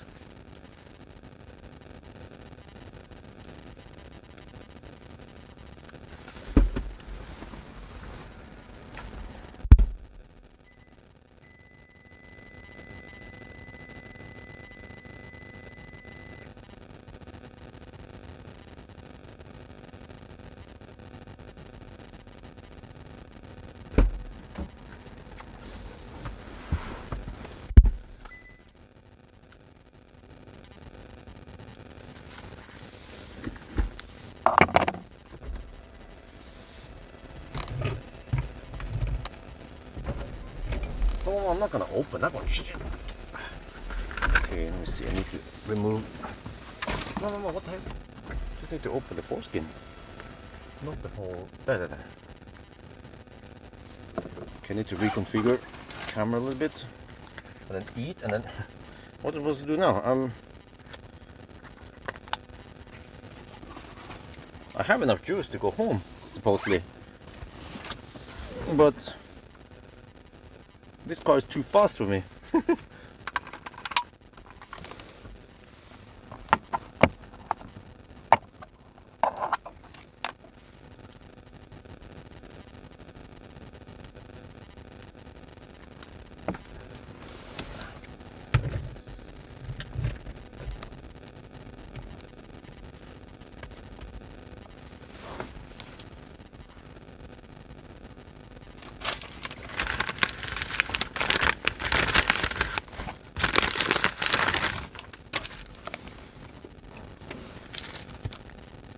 I just went to the restroom. No. Here's the sequence. First, I walked over. I didn't run. I walked over to Max, which is just a minute walk. And then I ordered the burger. Went to the restroom. Came out. Burger was done. This is fast food. Came back to the car. Charged for 10 minutes. And we are pretty much good to go. I haven't eaten yet. The car is way too fast for me. Okay, let's see now. Max Burger. Oh. I normally don't have time for this. See, this is the problem. When I do 1,000 kilometer challenge and I come here, I charge for 10-15 minutes and then I have to go. Yeah, I need to test slower charging cars. Yeah, huh? A Toyota maybe. No, I'm just kidding. Okay. I hurt someone's feeling now. Oh, look at this. Oh, look at. Wait. Huh? What? This burger doesn't look like the picture. But fun fact. The best burgers, they are the Max Burger. Second best, Burger King. The worst, McDonald's. Yeah. Okay.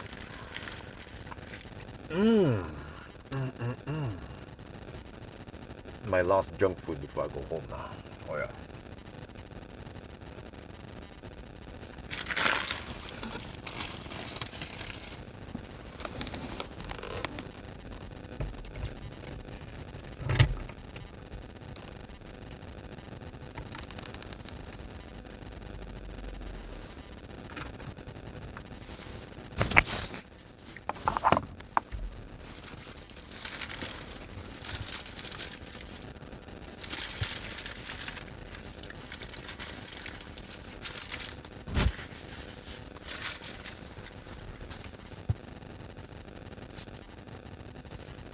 Okay, let me see. Yeah, now I just want some AC here. I don't care if it's gonna rapid yet. They have more than enough juice now anyway.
This is actually a great way for me to throttle the charging because I don't want to charge too fast, but I'm also too lazy to go out and unplug.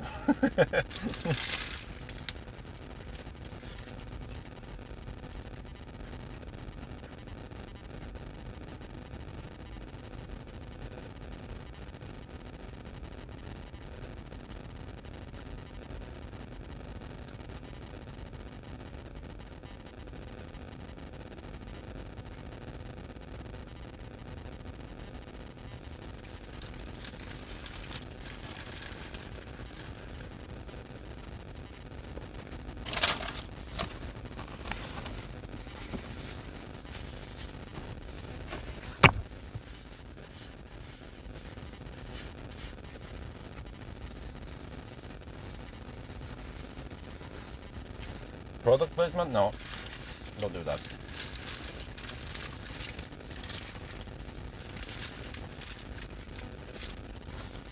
You might not care, but many people will get pissed. It works great today. What? I'm 70% already. What?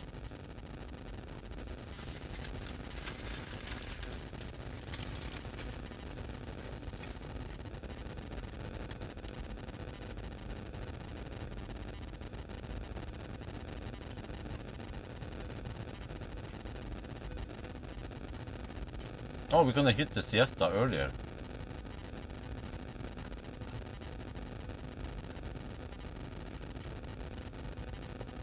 Yeah, let's see now.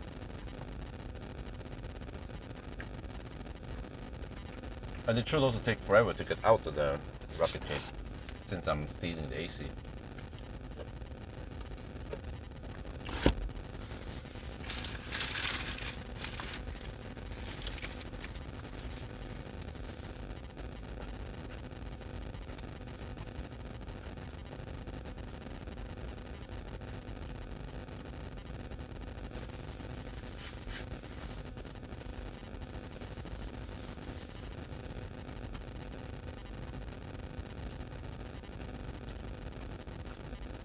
Come on. Where's the throttle? I can feel it's coming. It happens at 52.5 degrees, I think. But the temperature doesn't show decimals.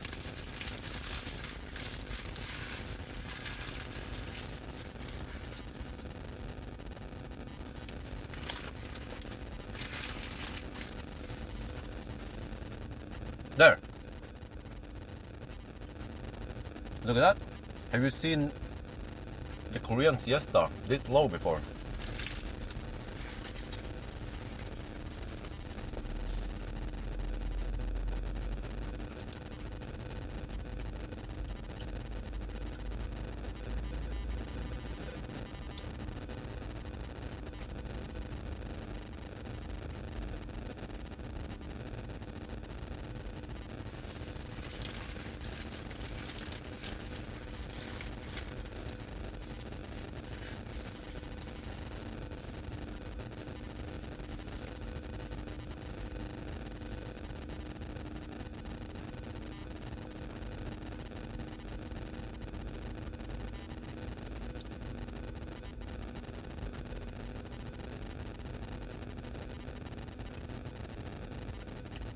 Wow, look at that. How hot can we get the battery?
I don't remember what they said about tap valve. But whatever, it doesn't matter.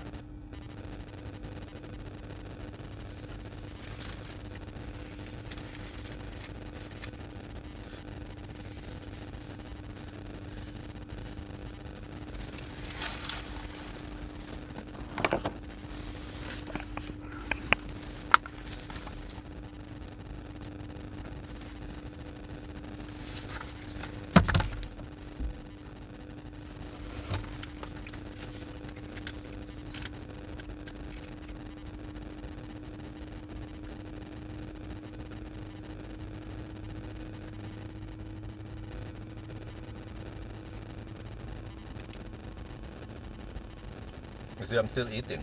Pro tip, if you want to throttle the charging, like here, you want to charge slower, just start the car and fire up the HVAC, because then the battery will overheat.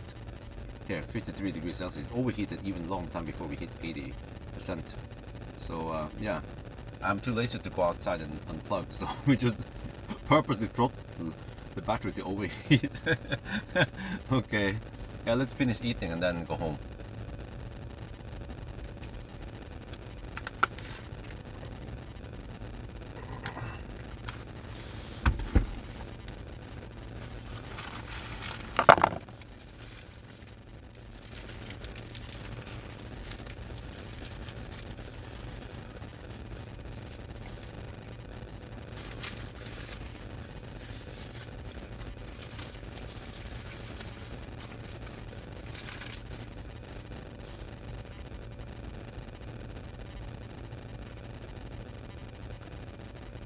Oh yeah, you will see that now it doesn't go out of rapid gate. Well, actually, maybe. Not sure.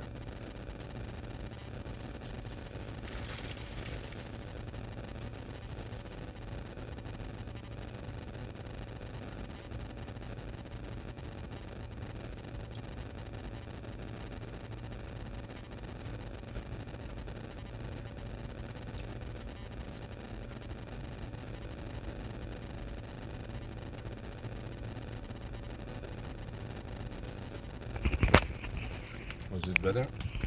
What is LHN, by the way? I don't know that acronym yet.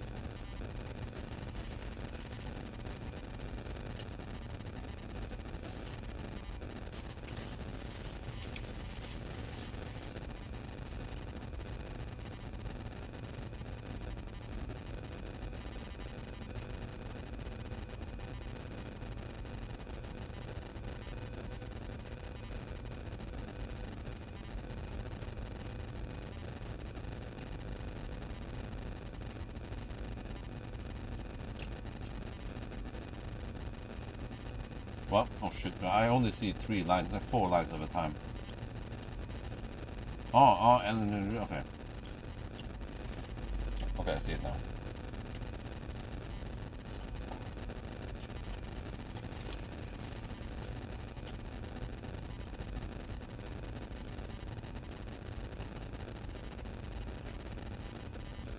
Yeah, in my chat I can only see 4 lines at a time. It's crazy, man.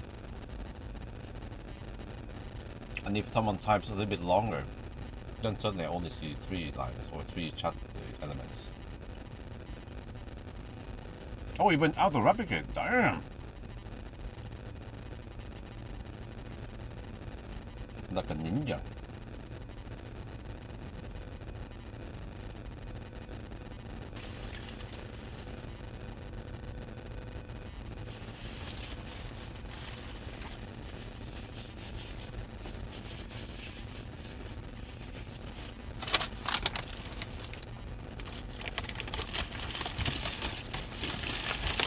Let's go.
heck just stopped charging?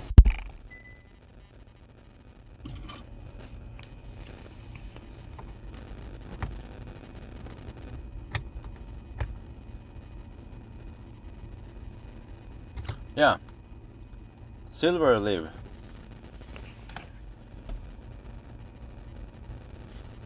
Let's put a tablet here. Yeah, let's put a tablet. As if it's not already freaking crowded with shit here. This is barely legal and also somewhat unsafe. So, like I already said many times, one day I have to stop, just completely quit live streaming because it's not safe, man. So yeah, let's put the fucking tablet in the windscreen. Yeah, why not? But yeah, right now the screen is kaput and I cannot touch it and I cannot stop it. Wonder how the heck I can stop the charging.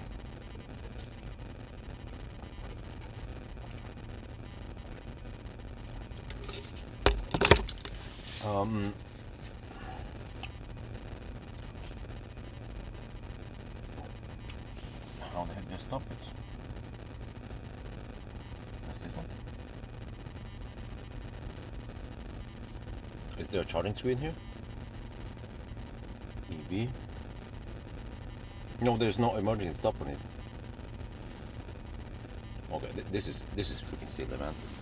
Because the touch screen is kaput on that Ionity charger, the tritium charger. So I cannot press stop on it. And it doesn't seem like you can press any stop on the car side. Wait, I have tried so many Kias, but wait, maybe I had to press the key. No, how do I fix it? How do I unlock the charge port? EV. Okay, I have an idea. I can set the charge limit. Where do you set the charge? DC charge limit. Okay, let me set.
Does this one work? Nope. What about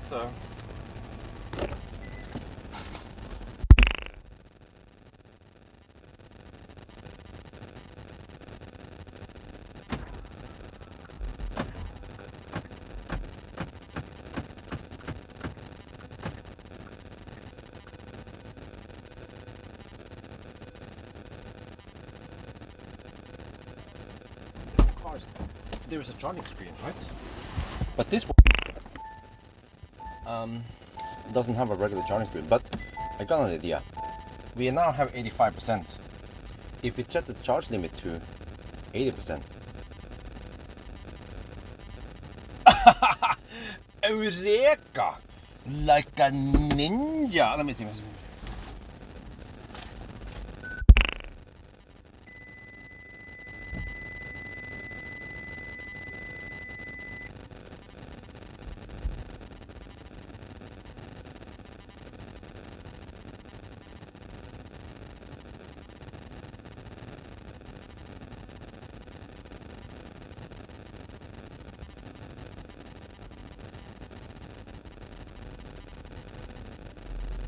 What is this, by the way? It's a charge limit. But most cars, they have a stop charging button thing. Okay, let's go home now.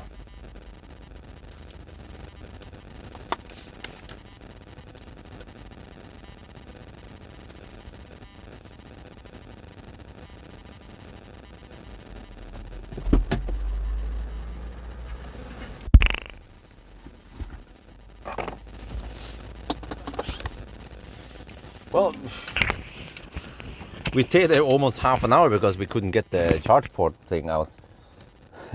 But it's out now. I figure out how to set. We just have to set the charge limit to 80% and then zoop, it stopped charging. But it's kind of silly that there's no stop charging in the infotainment screen, charging screen thing. Well, well, well.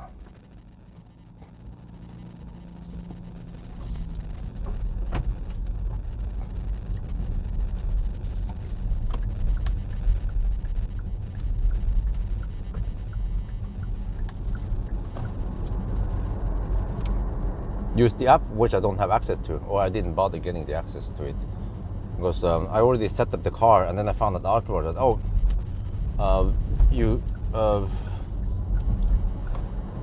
in order to add the car, you need to. There was already one user enrolled to it, so I then have to reset the whole car and set up the car again. I was like, okay, whatever.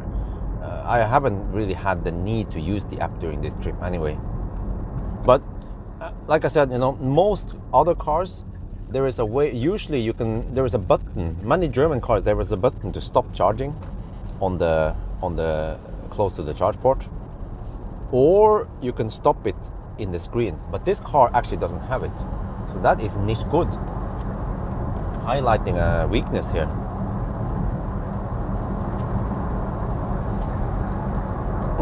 Maybe they should fix it. Maybe they don't have broken charging screens in in Korea.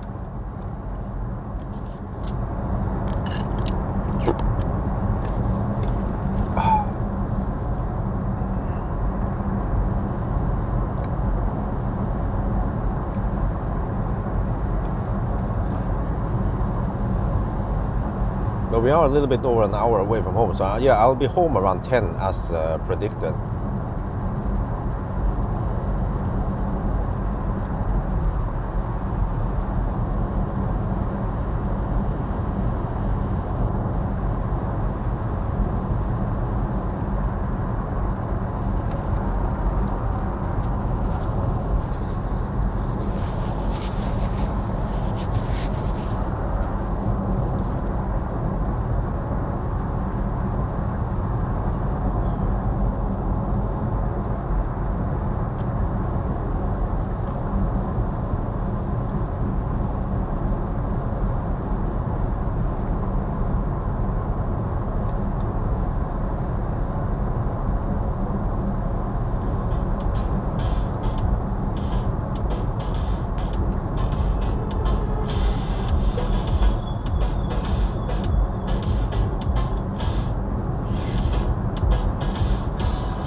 Oh, there's emergency stop in the trunk.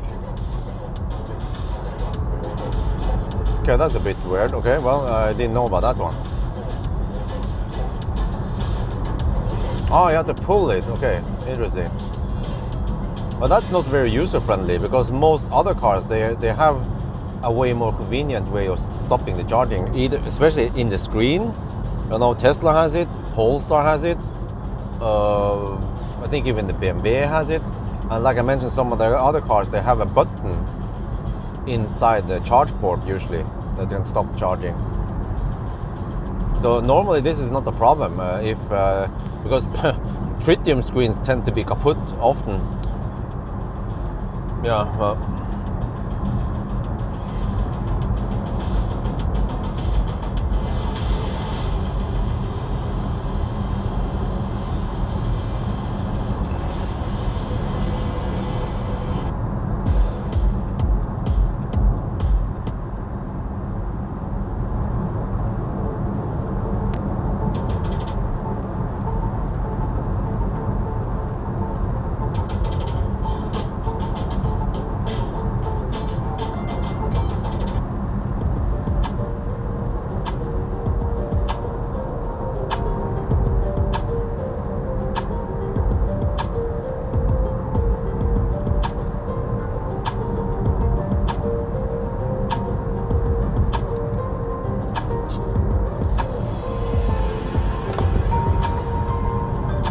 Well, the button you describe sounds to me like a emergency release. It's a manual handle for unlocking the charge port. It's the pin. You will slide the pin out, and maybe that will stop charging, or I'm not sure if that works with DC or not.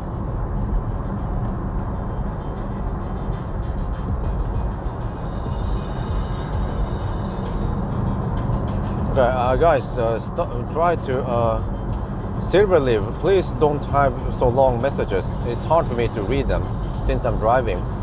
But in general, short answer is not that frequent police in Norway.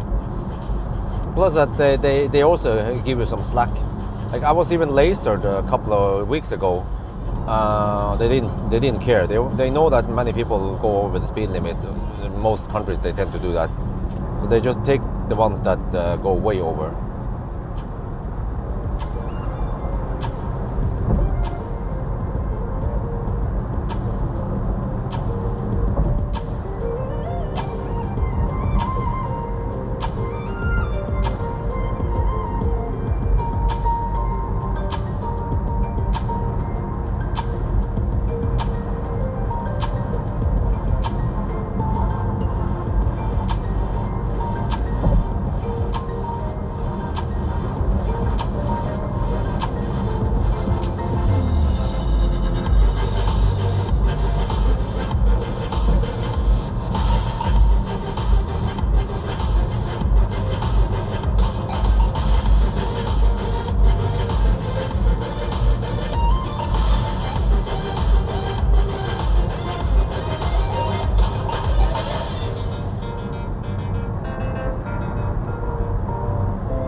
It releases the handshake. Well, that's an interesting one.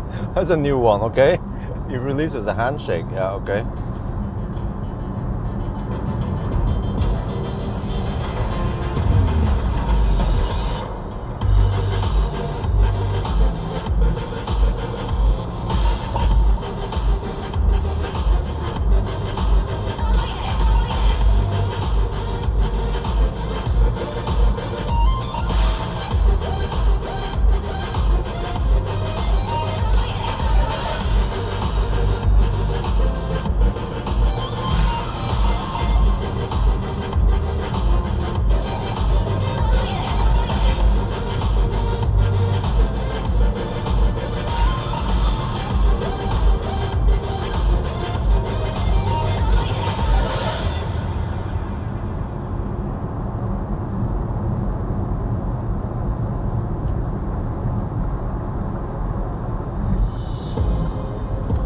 By the way, if you don't know, Jonas, handshake is the startup communication procedure that happens before you start charging.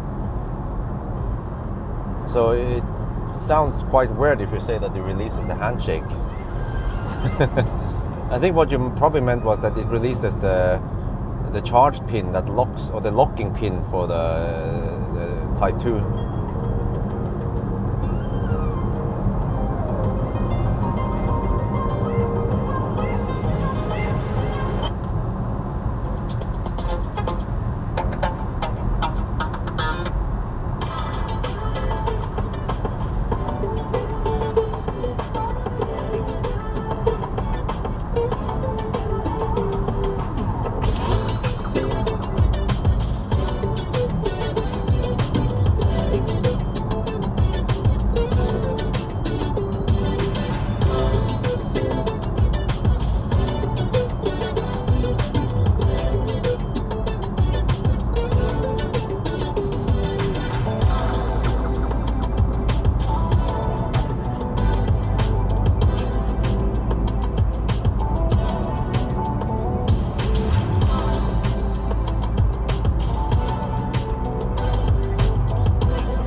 speak English, Norwegian, and Thai.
Yeah, a little bit of Dodge, yeah, that's right.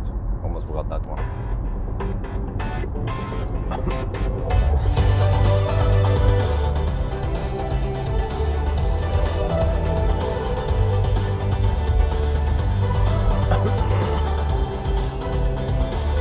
I wanted to test slalom. Whoop, whoop, whoop. Oh yeah, good.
Welcome to Norway. Are we online?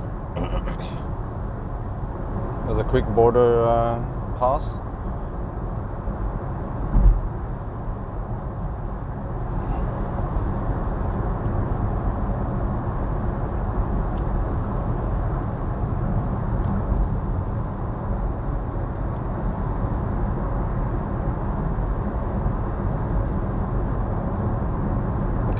back in Norway. All right, alles gut.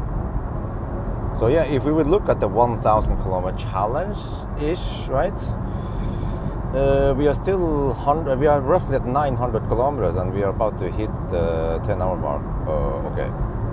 So yeah, I think it took almost 1 hour extra for various reasons.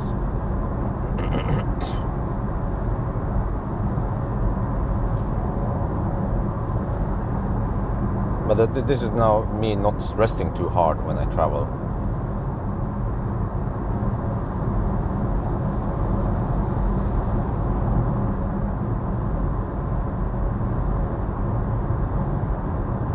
Wait, did we not get a border dropout?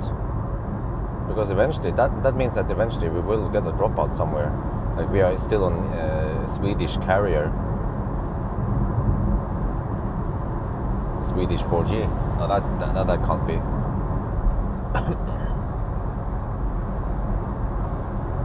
No what? No dropout or okay, we had a border dropout. That's what I want to know. Okay, but somehow it switched fast. Or I mean, it switched maybe because we were stationary. I was waiting for the dude. Yeah, there was a dude in front of me who got pulled over, but I didn't get pulled over. I'm like, oh yeah.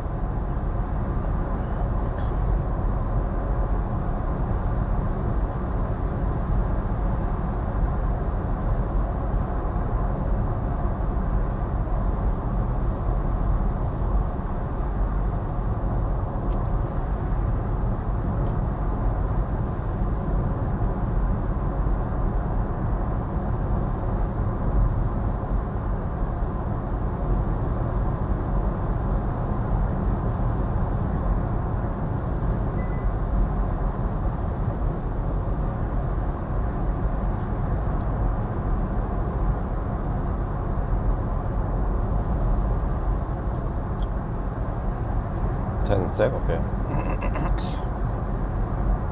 Yeah, so now the car estimate. Yeah, I should be home by 10. Yeah. Oh wow, 2 long days, man. Let's hope it was worth it.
I forgot that we are in Norway. Need to undertake a lot in Norway, unlike in some other countries we passed on this trip.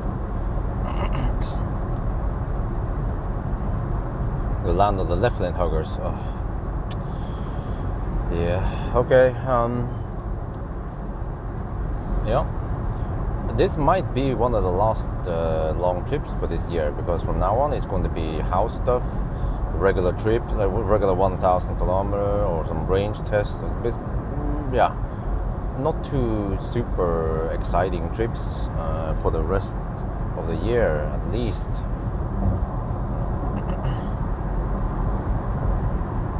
But maybe during winter, if it gets really cold, I could do a Folldal trip at least. I just have to leave at night, evening-ish, yeah, and then hurry over there and then test something and then come back in the morning hours, or midday rather.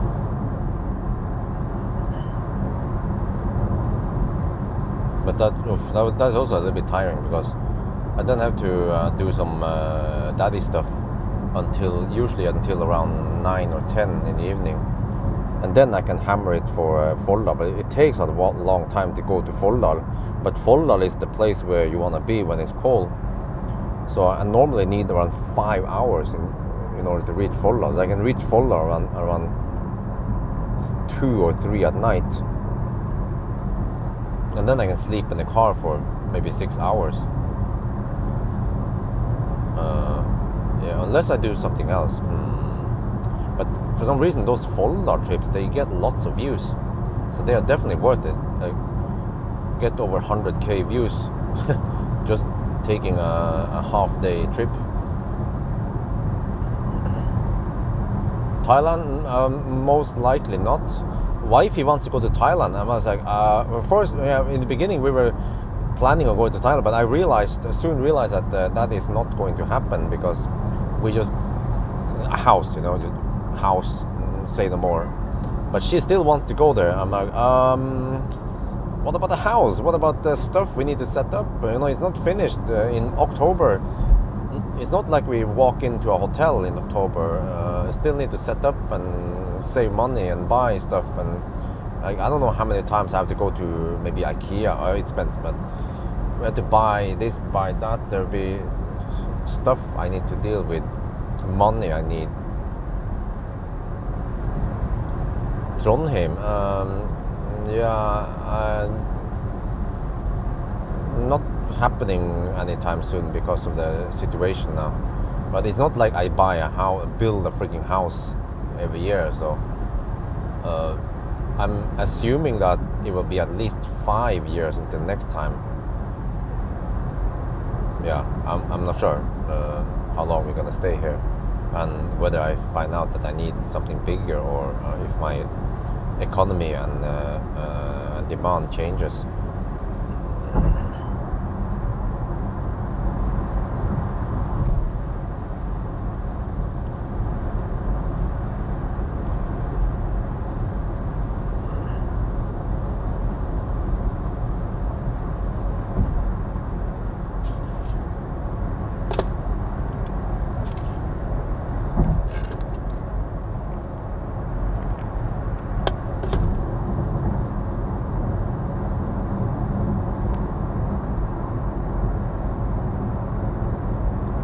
Wow, it's still some daylight, 9 in the evening.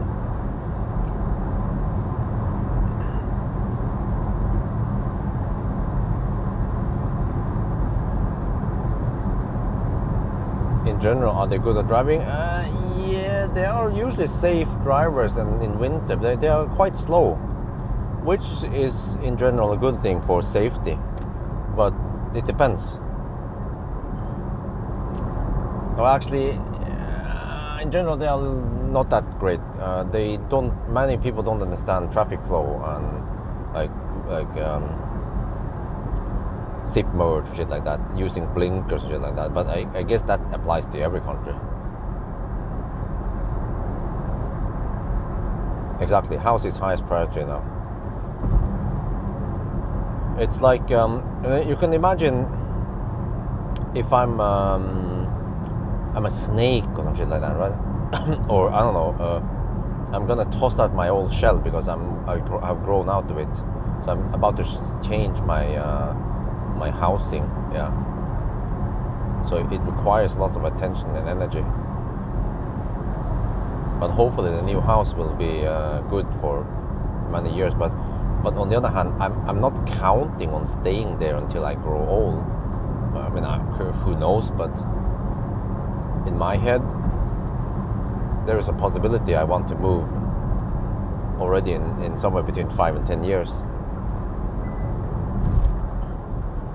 But when I moved to the current house now, I jokingly said that we should, okay, finally we move here. We better stay here for at least 10 years, I said. But then I didn't have any perspective on life and that I would, become that big in YouTubing and so on. But I mean, I had a YouTube channel, back then. It had been in the Falcon, but the channel wasn't that great big yet. And so on. But I did win Optimus Prime and stuff. There was some referral shit going on. But I just realized after some year that house is too small. My business is not going as smooth in that location. I mean, actually, I can do my business fine, just fine. It just becomes a little bit cumbersome from time to time. Hermit crab, yeah, something like that. 7 years. I moved in 2016.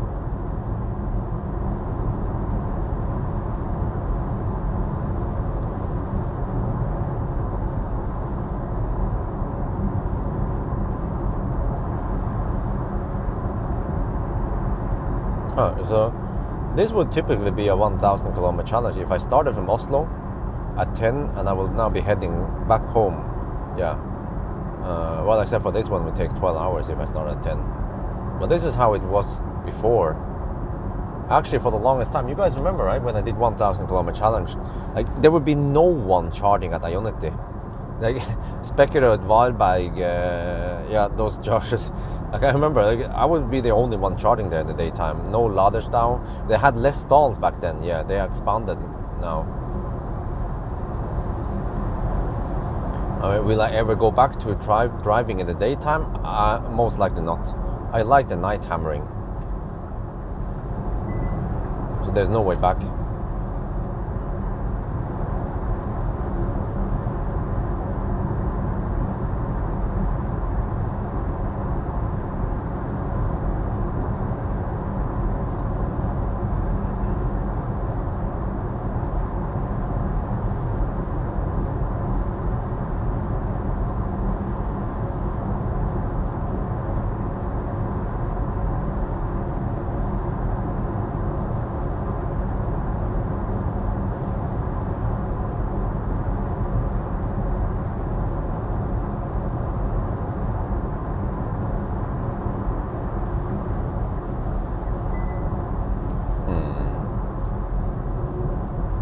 Figure out what I have to do tomorrow.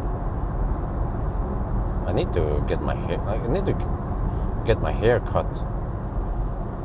But the shop where I normally go to, well, at least they closed last week. I wonder if they are open this week. I mean, next week rather. Yeah. Wait, what day is it today? Oh, it's this week. Yeah. Oh.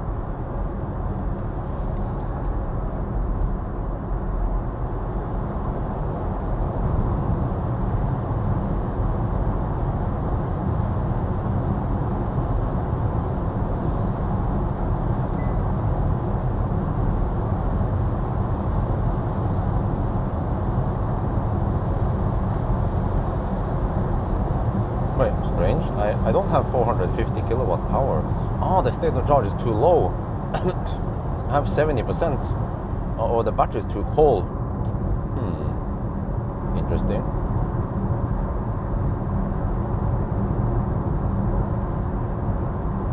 No, I moved here when I was 4 years old. So I was born in Thailand.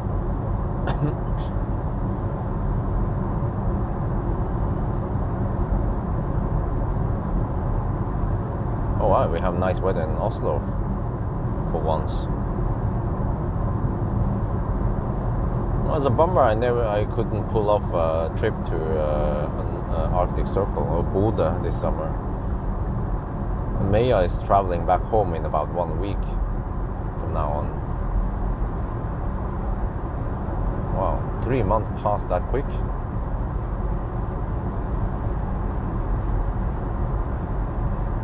Felt like yesterday that I picked up Maya from the airport.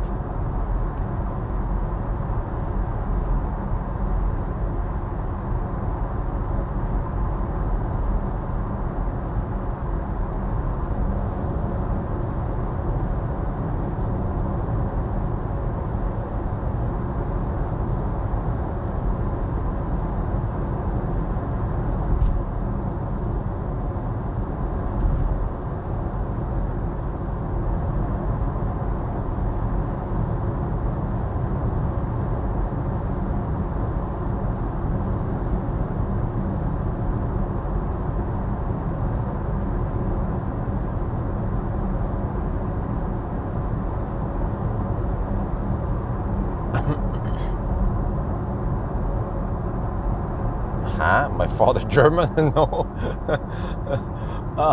You guys got it all wrong, man. Father is definitely not German.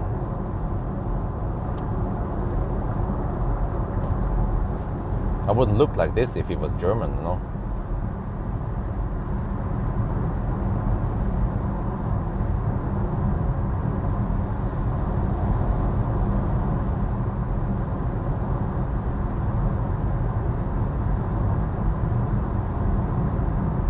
Uh, 97% men.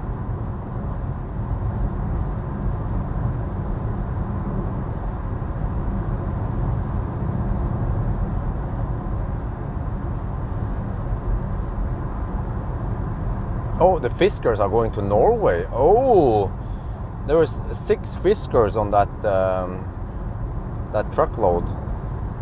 Oh, they're bringing them to Norway. Wait, dude, come on. Stop being an Audi driver. Gee.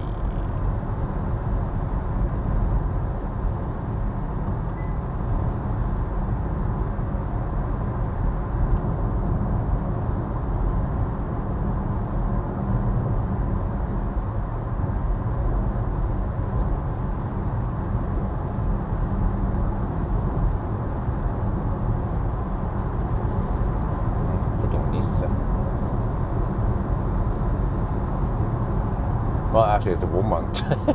She, man. Well, Nisse can also be a woman.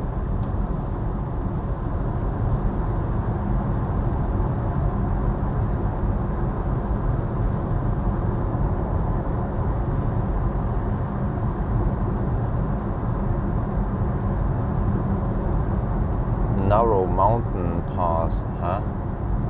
Oh, okay. Yeah. Wow, look at that sky, man. Damn.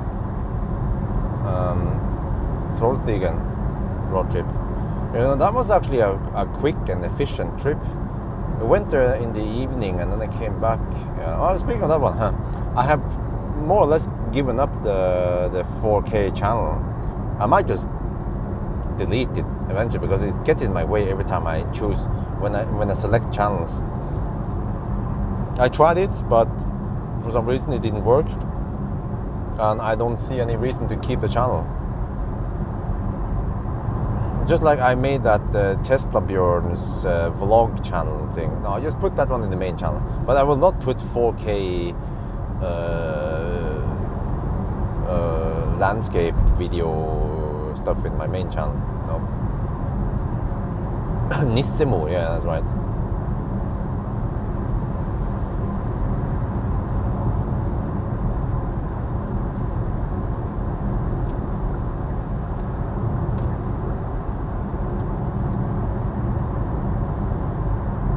That was a nice guy.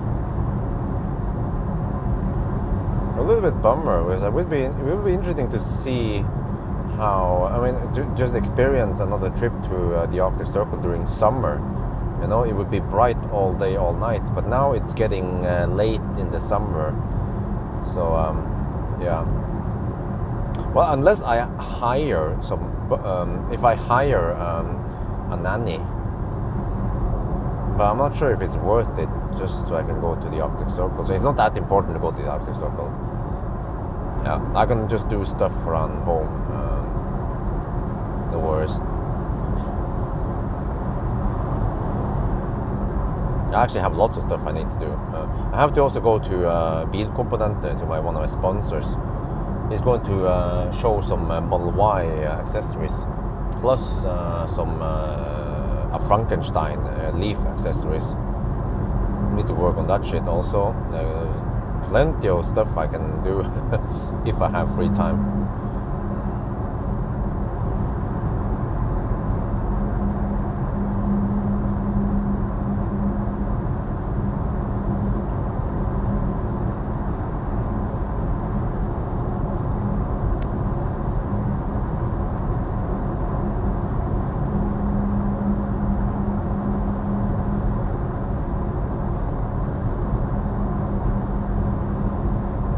Almost forgot that the roads here are usually quite empty on weekdays in the evening, like 9. So yeah, usually when I will come back here, it would be Sunday morning. But Sunday morning usually we have more traffic than now. The worst would be a weekday morning, and that's the game over, man.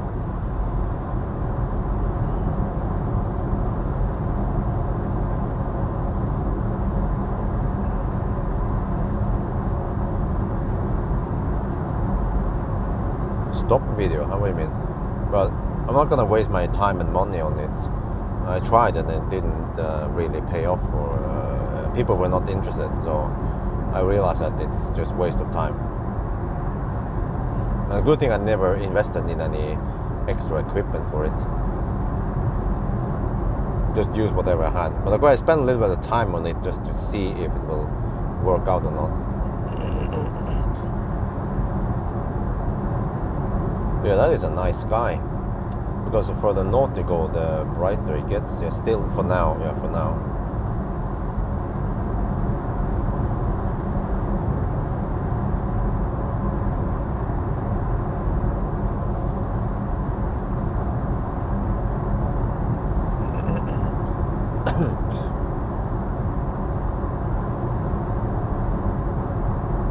Okay, yeah, we get some more traffic the closer to Oslo we get now.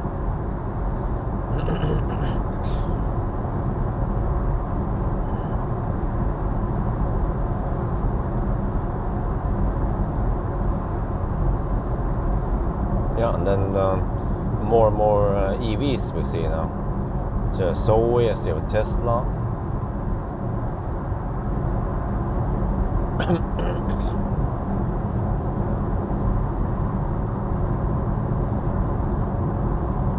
Oh, there's some dark clouds around. Is that Oslo or?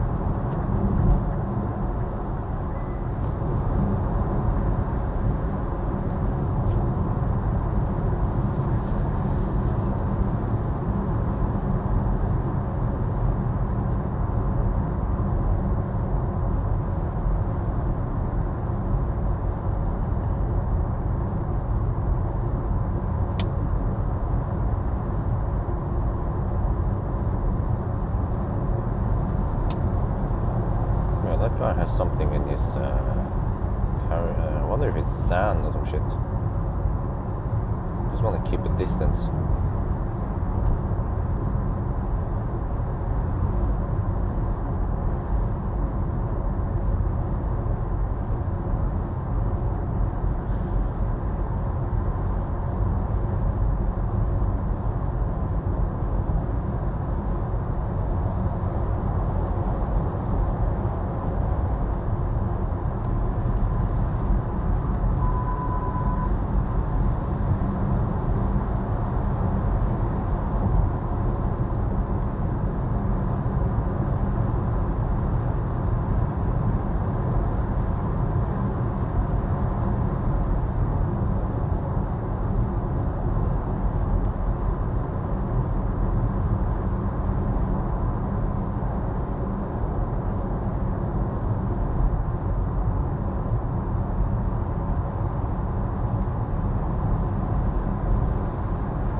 I wonder how many times I've driven this route.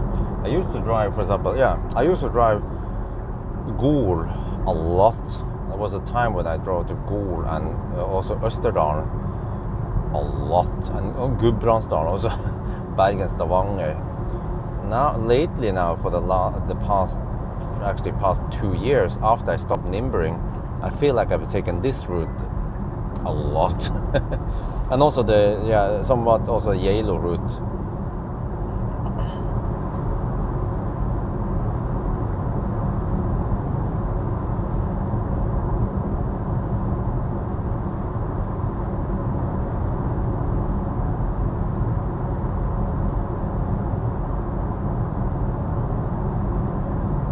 Waving kids, not Alvdal. They were at where's it called again? Soknedal. Yeah, Soknedal.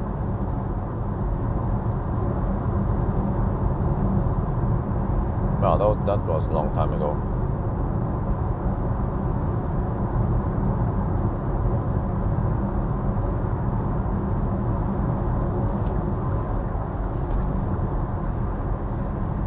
auto steer test, and I could try. I wonder if did you ask before? I remember someone else also asked about this. Maybe it was you. I mean, I could try and see if anyone cares about watching, but I mean, I already include some auto steer tests in. Well, I tend to mention this or focus a little bit on this on range test, but it doesn't seem like I get many comments on it, so it could seem like people don't care too much about it.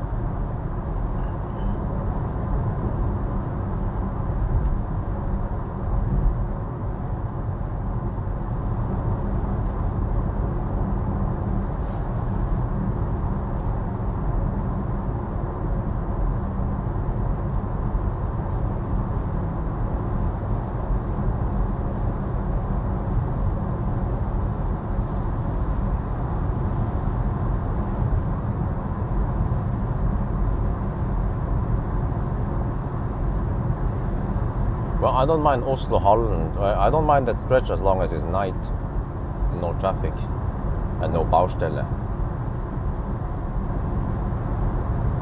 Unfortunately, I can choose when I travel.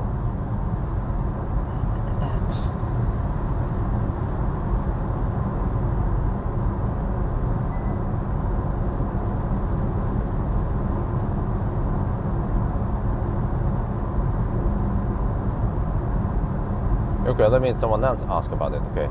But quite rare. Just only a few people ask. You must be the second one.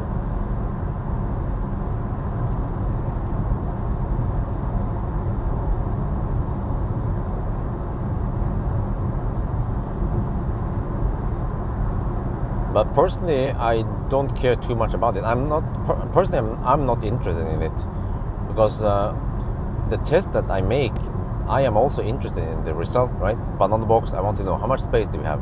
1,000 kilometer challenge, yeah, how fast is it? Charging test, how fast does it charge, right? Range test, how far can it go? I want to know that stuff. Also, 0 mile test, how does it behave? But if I have a test that I don't care about, then maybe I won't be as enthusiastic to do them. Just have to do it because someone else requested me to do them.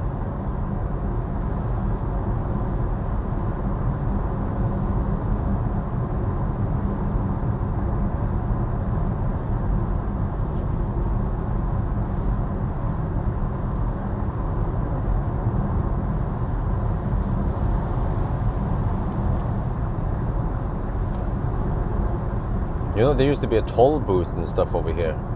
A big multi-lane toll booth area. And we had to stop and pull over and pay some shit. Cash or some shit.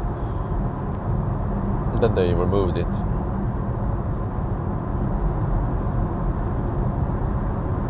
I use automated, just use cameras and stuff like that. Labor is damn expensive. But I remember around Alnabru there, that was almost 20 years ago, or around 20 years ago, yeah. When I remember they had massive toll booth around Alnabru, like roughly right outside of where I do 99, where I start the 1,000 kilometer challenge, and there would be a dude or a woman there receiving money, coins and shit, or you can toss coin into the basket. Yeah, you know, it's madness the way it works. And now we just have cameras doing it. Labor is so damn expensive in Norway.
Okay, we should be back now.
Almost home now.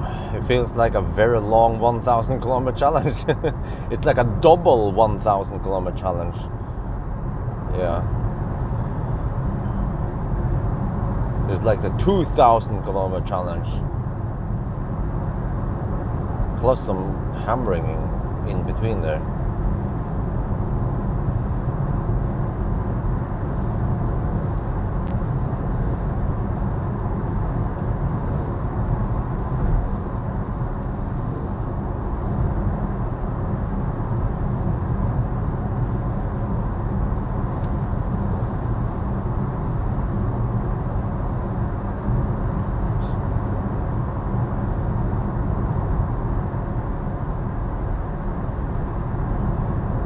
Wait, so oh yeah, I remember now. So the regular one, the regular EV6 all-wheel drive has only 320 horsepower, which is around 260. Yeah, I've seen it before. 257 kilowatt. Okay.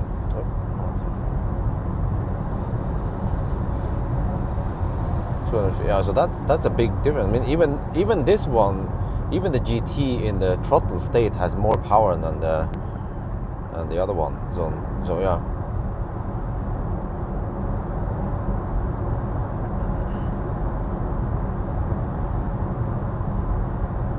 Because normally, okay, when I throttle it last night, I would be at around 300 kilowatt at sometimes 300. Yeah, so that means 400 horsepower in the throttle state.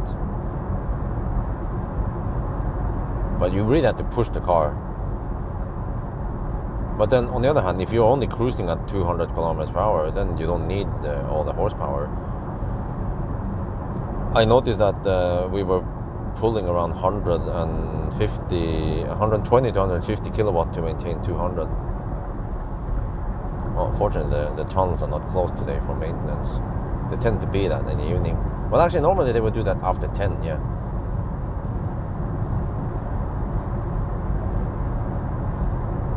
Maintenance that at least happens in Norway usually goes between 10 in the evening and 6 in the morning.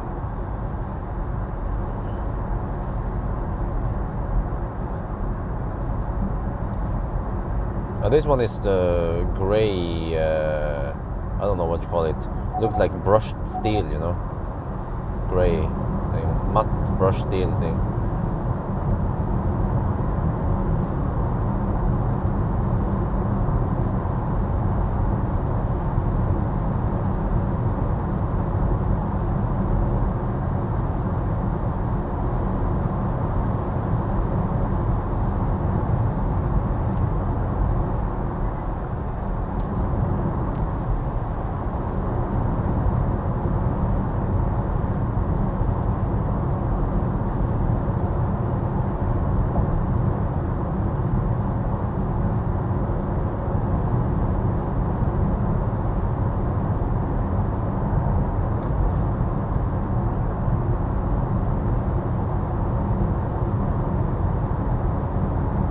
You know, I actually wonder, so if Plaid was so insanely fast, and then, well, okay, once Plaid was limited, it was limited because of battery. So how would the long range be? On the Autobahn, right? As I remember measuring around 600, 700 horsepower, but can it maintain, even in some semi-throttle state, can it at least deliver 500 horsepower? That would be as powerful as other cars in the maximum state that you might get in limited time, some kind of boost time, or like this one, just a couple of seconds.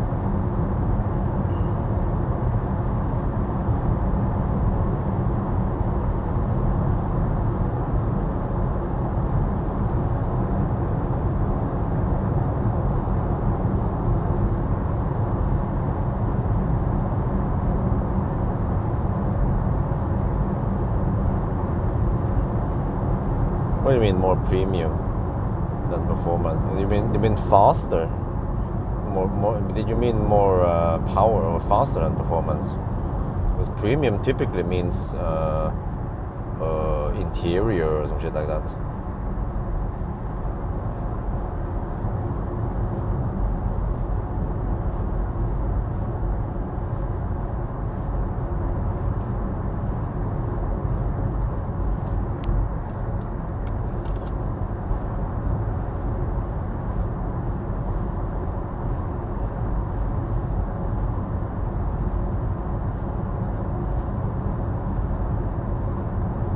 Okay, we might actually be now. I think we'll be in Oslo right around 10. I just wonder if I should clean the wind, if I should rinse the car a little bit. It's a bit. It's gone through rain, but I think Bartlosten, they need to clean it anyway. Not sure how they do it. Or that they take it through a washing machine and they actually do some manual stuff.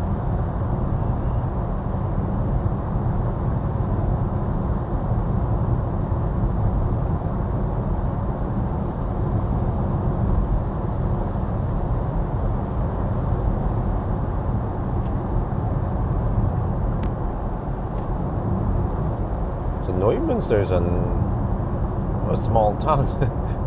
Neumünster. Yeah, with a few hotels there. Not the best selection, but it works. At least it gave me good service. And I got what I needed, just a bed and a shower. I didn't care about the breakfast. Yeah, breakfast was included, but I could simply not get it. Or it would be a bad idea for me to wake up just to eat breakfast and then try to go back to sleep again. So it was actually very crucial for me to get that as much sleep as possible, because I didn't have to take a nap. I was not dead tired on this trip. So yeah, seems like around 5 or 6 hours of uninterrupted sleep is important. I was getting tired yesterday. Yeah, already around 1 at night I was like, oh shit. I was waiting for the car to prepare for the battery temperature and shit. And we got stuck behind the Schwar transport and oh man.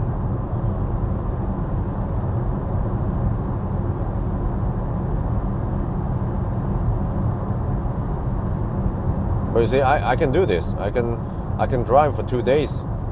All day, you know, 2 full days I can drive, no problem. Come back, I'm like, okay, no problem, yeah. But if wifey came with me, she would be dead already the first day. 1,000 kilometers for her is like massive.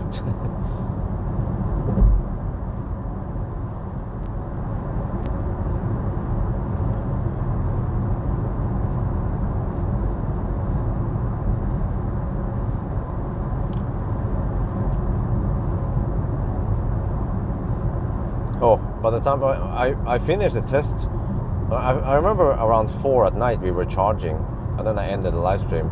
But then fortunately, I took the Autobahn route, and after just 7 minutes, I was already outside the hotel. And then I quickly took out all the stuff I knew I had prepared beforehand while I was charging, so very little stuff to take out. Then I followed the instructions on how to get in the hotel. It was not that hard. Actually, everything went as planned. Got the key, got in the room, bang. I think I got into bed around 4:30, and then around 9:30 or something, I woke up. So I got 5 hours of sleep then. It's not ideal. But I woke up almost by myself. Woke up like, oh shit, shouldn't sleep too long, shouldn't oversleep. Because if the checkout time was 11, that's very common in Germany to have 11 checkout time. But if for some reason that hotel had noon checkout time, I would be 1 hour later, but then I would be here around 11 instead of 10.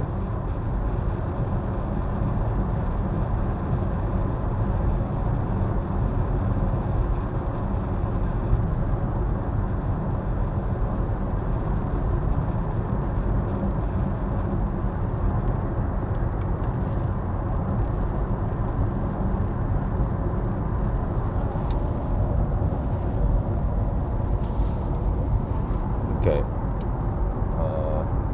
Just wonder if I should take a little courtesy rinse, so the car doesn't look totally bombed. But maybe it doesn't matter. Well, actually, yeah, maybe I should do that to try to get. But I already gone through some rain. But try to get off some of the bugs. You know what? I can do that tomorrow morning. Yeah. Yeah, I just want to get inside the house ASAP. So, well, actually, it means that I should prepare and pack my shit. I don't want to dick around too long in front of the house. So, which means that I will end the live stream soon. This time. Probably do a really short wrap up. And in front of the house, I have to do the road trip ending also, ending scene. So I need to focus on that one.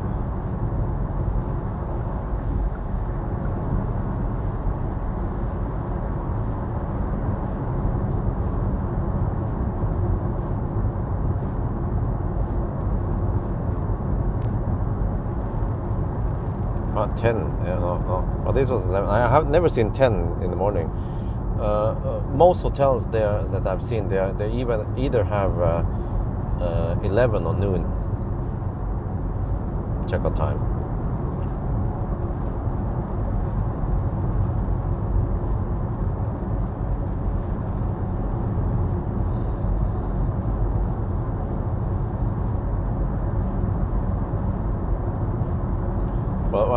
I think, I did get a good night's sleep yesterday morning before I went on the trip.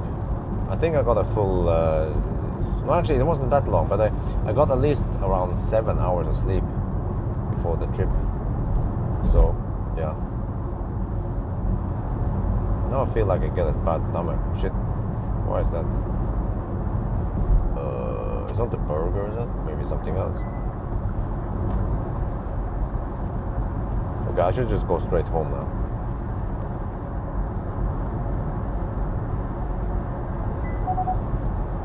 And I have 45% left. Wow. And I charged to 85% before I managed to stop the charging. So I spent only 40% getting here. So yeah, charging to around 50% would have been enough.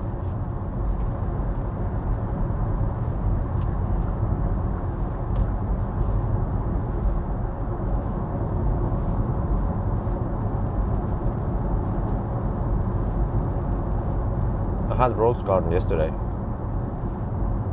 but it wasn't that fresh and awesome tasting. Maybe I was just very hungry the first time.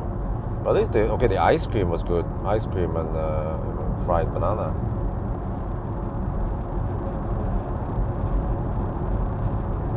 But this weekend when I take wifey there,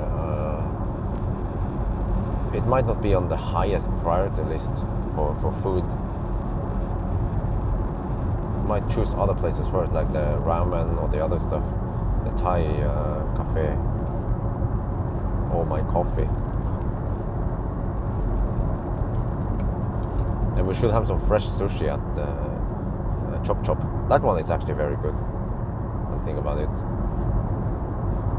And they include miso soup also.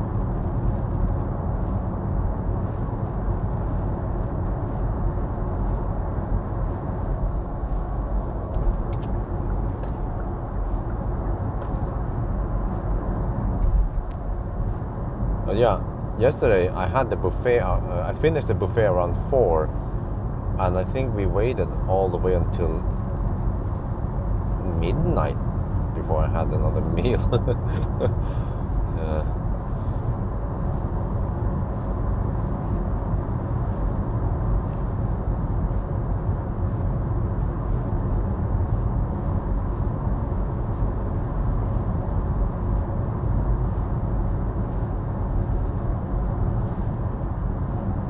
Yeah, I haven't taken a trip to via you.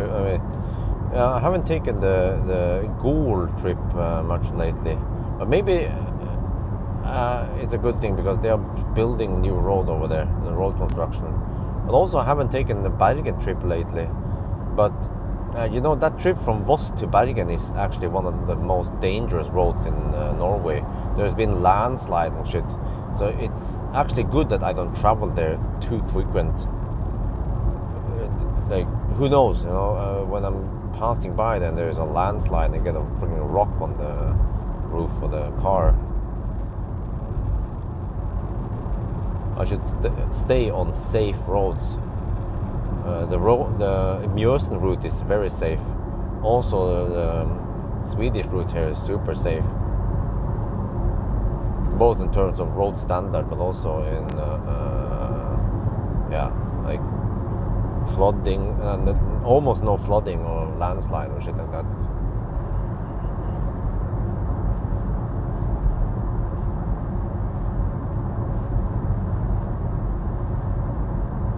So yeah, in a couple of days we will travel again back to Göteborg.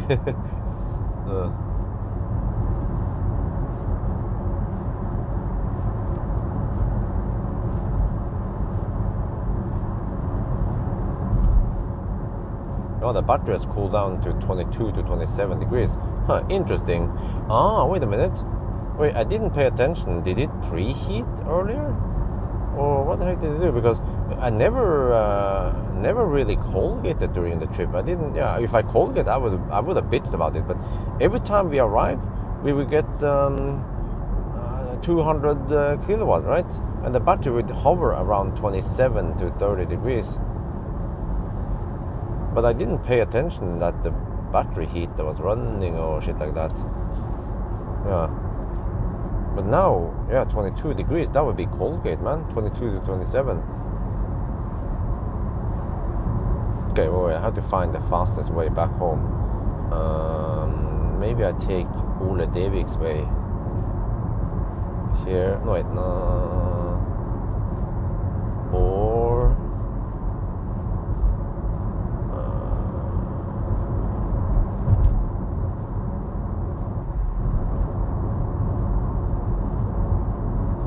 I never figure out which one is the fastest, but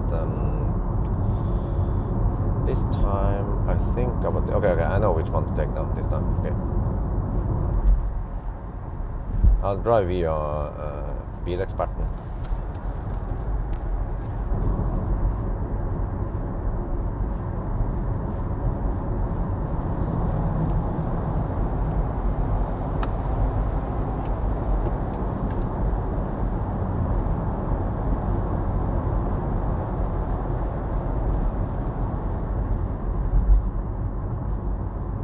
Traffic, fortunately, on the ring roads in the evening, it goes quite smooth. Okay, I could exit here and take Ole Devik's way via Remen Bryn, or I could go the other one. But then the other one, when you exit before Bryn Center, that one might still have a stoplight. Or actually, no, I think they block parts of it. They don't want too much traffic there. But here we have another alternative, which is probably also quite fast. And usually this is the one that Google suggests.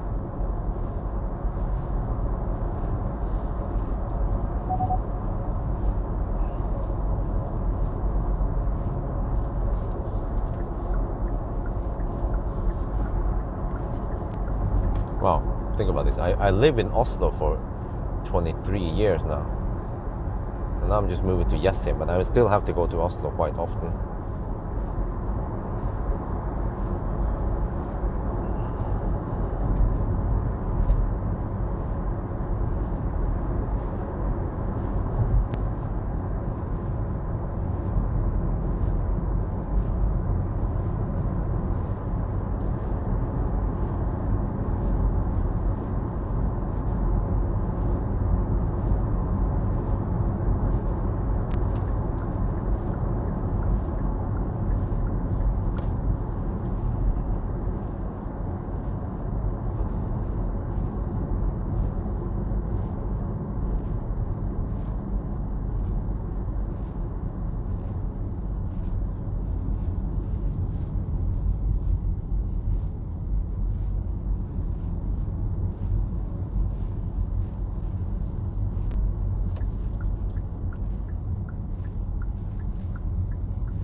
Yeah, I can feel that the suspension on the EV6, especially the GT.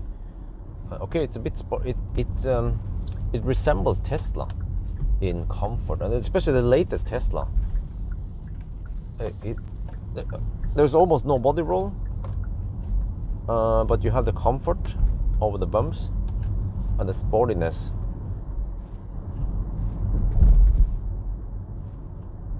But you can feel some of the rougher bumps, yeah. So it's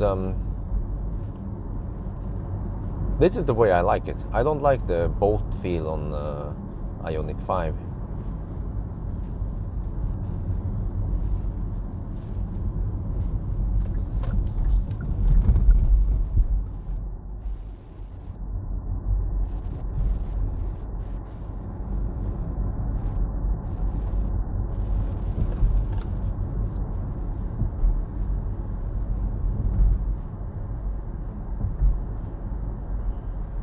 So we're almost home now.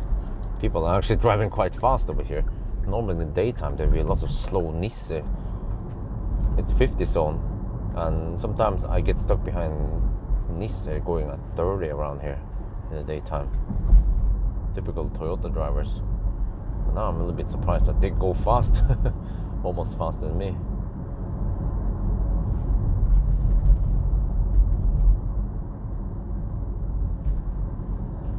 Okay, well, all right. Let me see. What about total stats? 2,292 kilometers for the whole trip here, including the test, hammer test and such, also. So that's pretty good.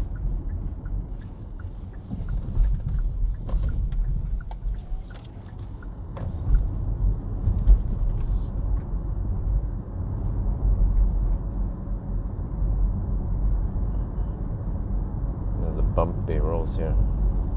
So yeah, I just need to park in front of the house, plug it in, get some charger done, get inside, yeah, and then edit some videos.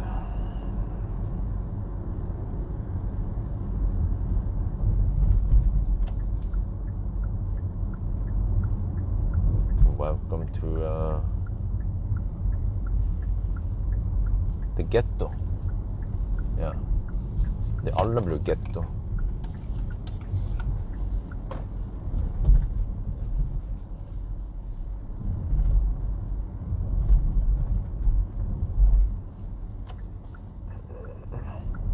I wonder if that's my neighbor. He drives a Mercedes also.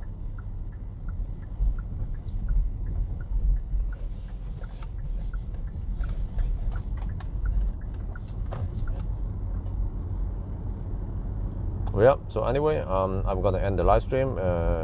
We have enough chit chat now. No, okay, it's the other neighbor over there. Okay. So yeah, that was awesome. 2 days of hammering. EV6 for the win. I mean, it's still a fast and fun car to drive. Yeah. So wait, but how was the Model 3? Did the Model 3 get this power limit that early? No, I don't know. But I didn't run at full speed, but I did hammer some stuff. But well, actually, I haven't done this type of test with the Model 3. I just cruise at 200. Then you can't find any weakness with power. Oh, look at that! You have a parking spot available. Maybe I should move the car out of the garage then. Consumption for the whole trip, well, if you want to know, 304. Let me see, Millennium Falcon is hopefully over here still. Okay, he's here, alright. I need to move, the Model Y is in the garage, okay. Yeah, I have to, yeah. Who's that? Okay, it's my neighbor. That weird dog. Okay, there's another neighbor. Okay, that's my other there.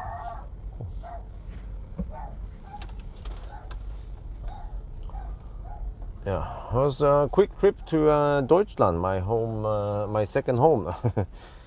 Yeah, and now I need to get ready. My day is definitely not over yet. Would be great to just go home, slack, watch some TV or some shit. But no, I don't have time for that shit, man.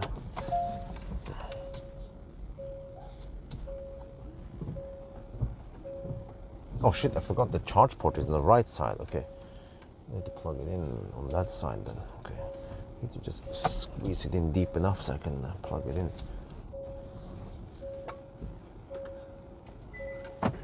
Okay, last one here. This is Oslo.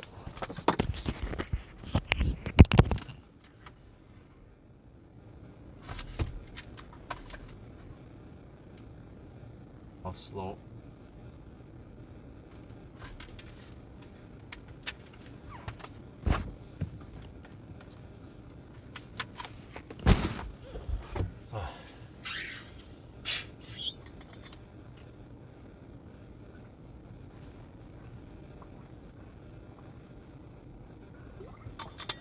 Wow.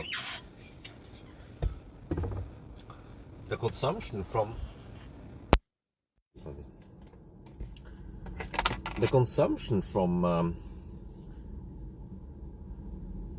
Strømstad to here was actually 255 watt-hour per kilometer.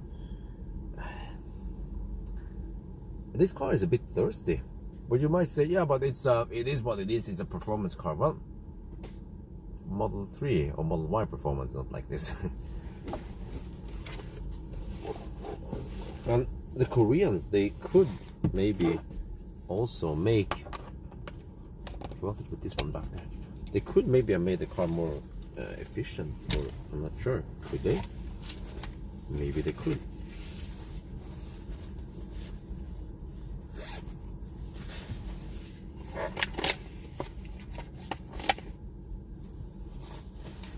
I need to cut my shit again, as always. Oh.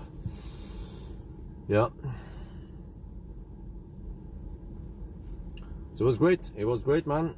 It was nice to just go there. This was, yeah, I was following a plan. I had like a blueprint of what I'm supposed to do. Let's go there, do my test, go back again. I was determined for test. Aero wheels. Well, I'm not sure if that would help that much. I mean, drag coefficient of 0.3, almost. Yep. No.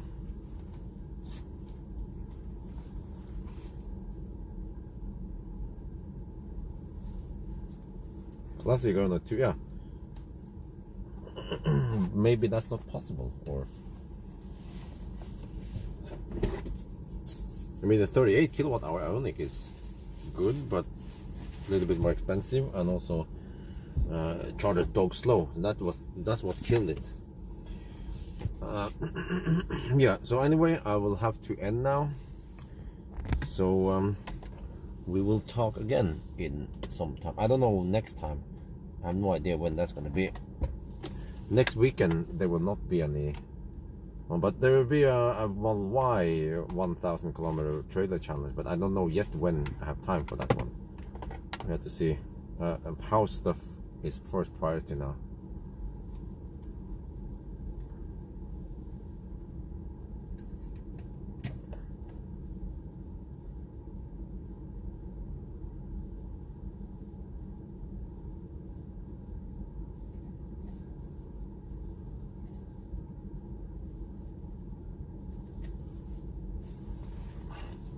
Okay, now to unhook everything. Yeah, there's so much stuff. Okay, OBD adapter. See, I have to remember everything. The lid here, fuse. Okay.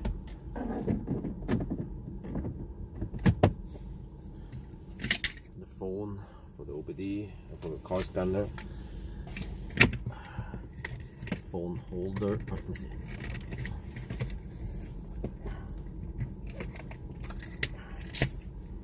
Phone holder. Polestar, yes.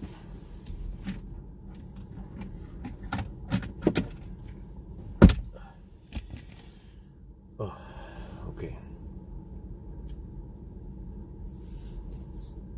Microphones. This one I need now. This one I need after soon. And also water bottle like this. Yeah, this one is super useful to keep the drinks cold. Usually through the day. Mostly through the day at least. Yeah, extra shaft. You guys usually don't see it, but here, this is the extra shaft I use when we charge. I mount you guys on this shaft because I then don't have to move these other ones. They stay there for the whole trip. So there's so much stuff I use nowadays, but it works quite well. So yeah, I think that's it. I'm prepared now to just unhook the remaining things and get inside the house. We came here right around 10. Okay.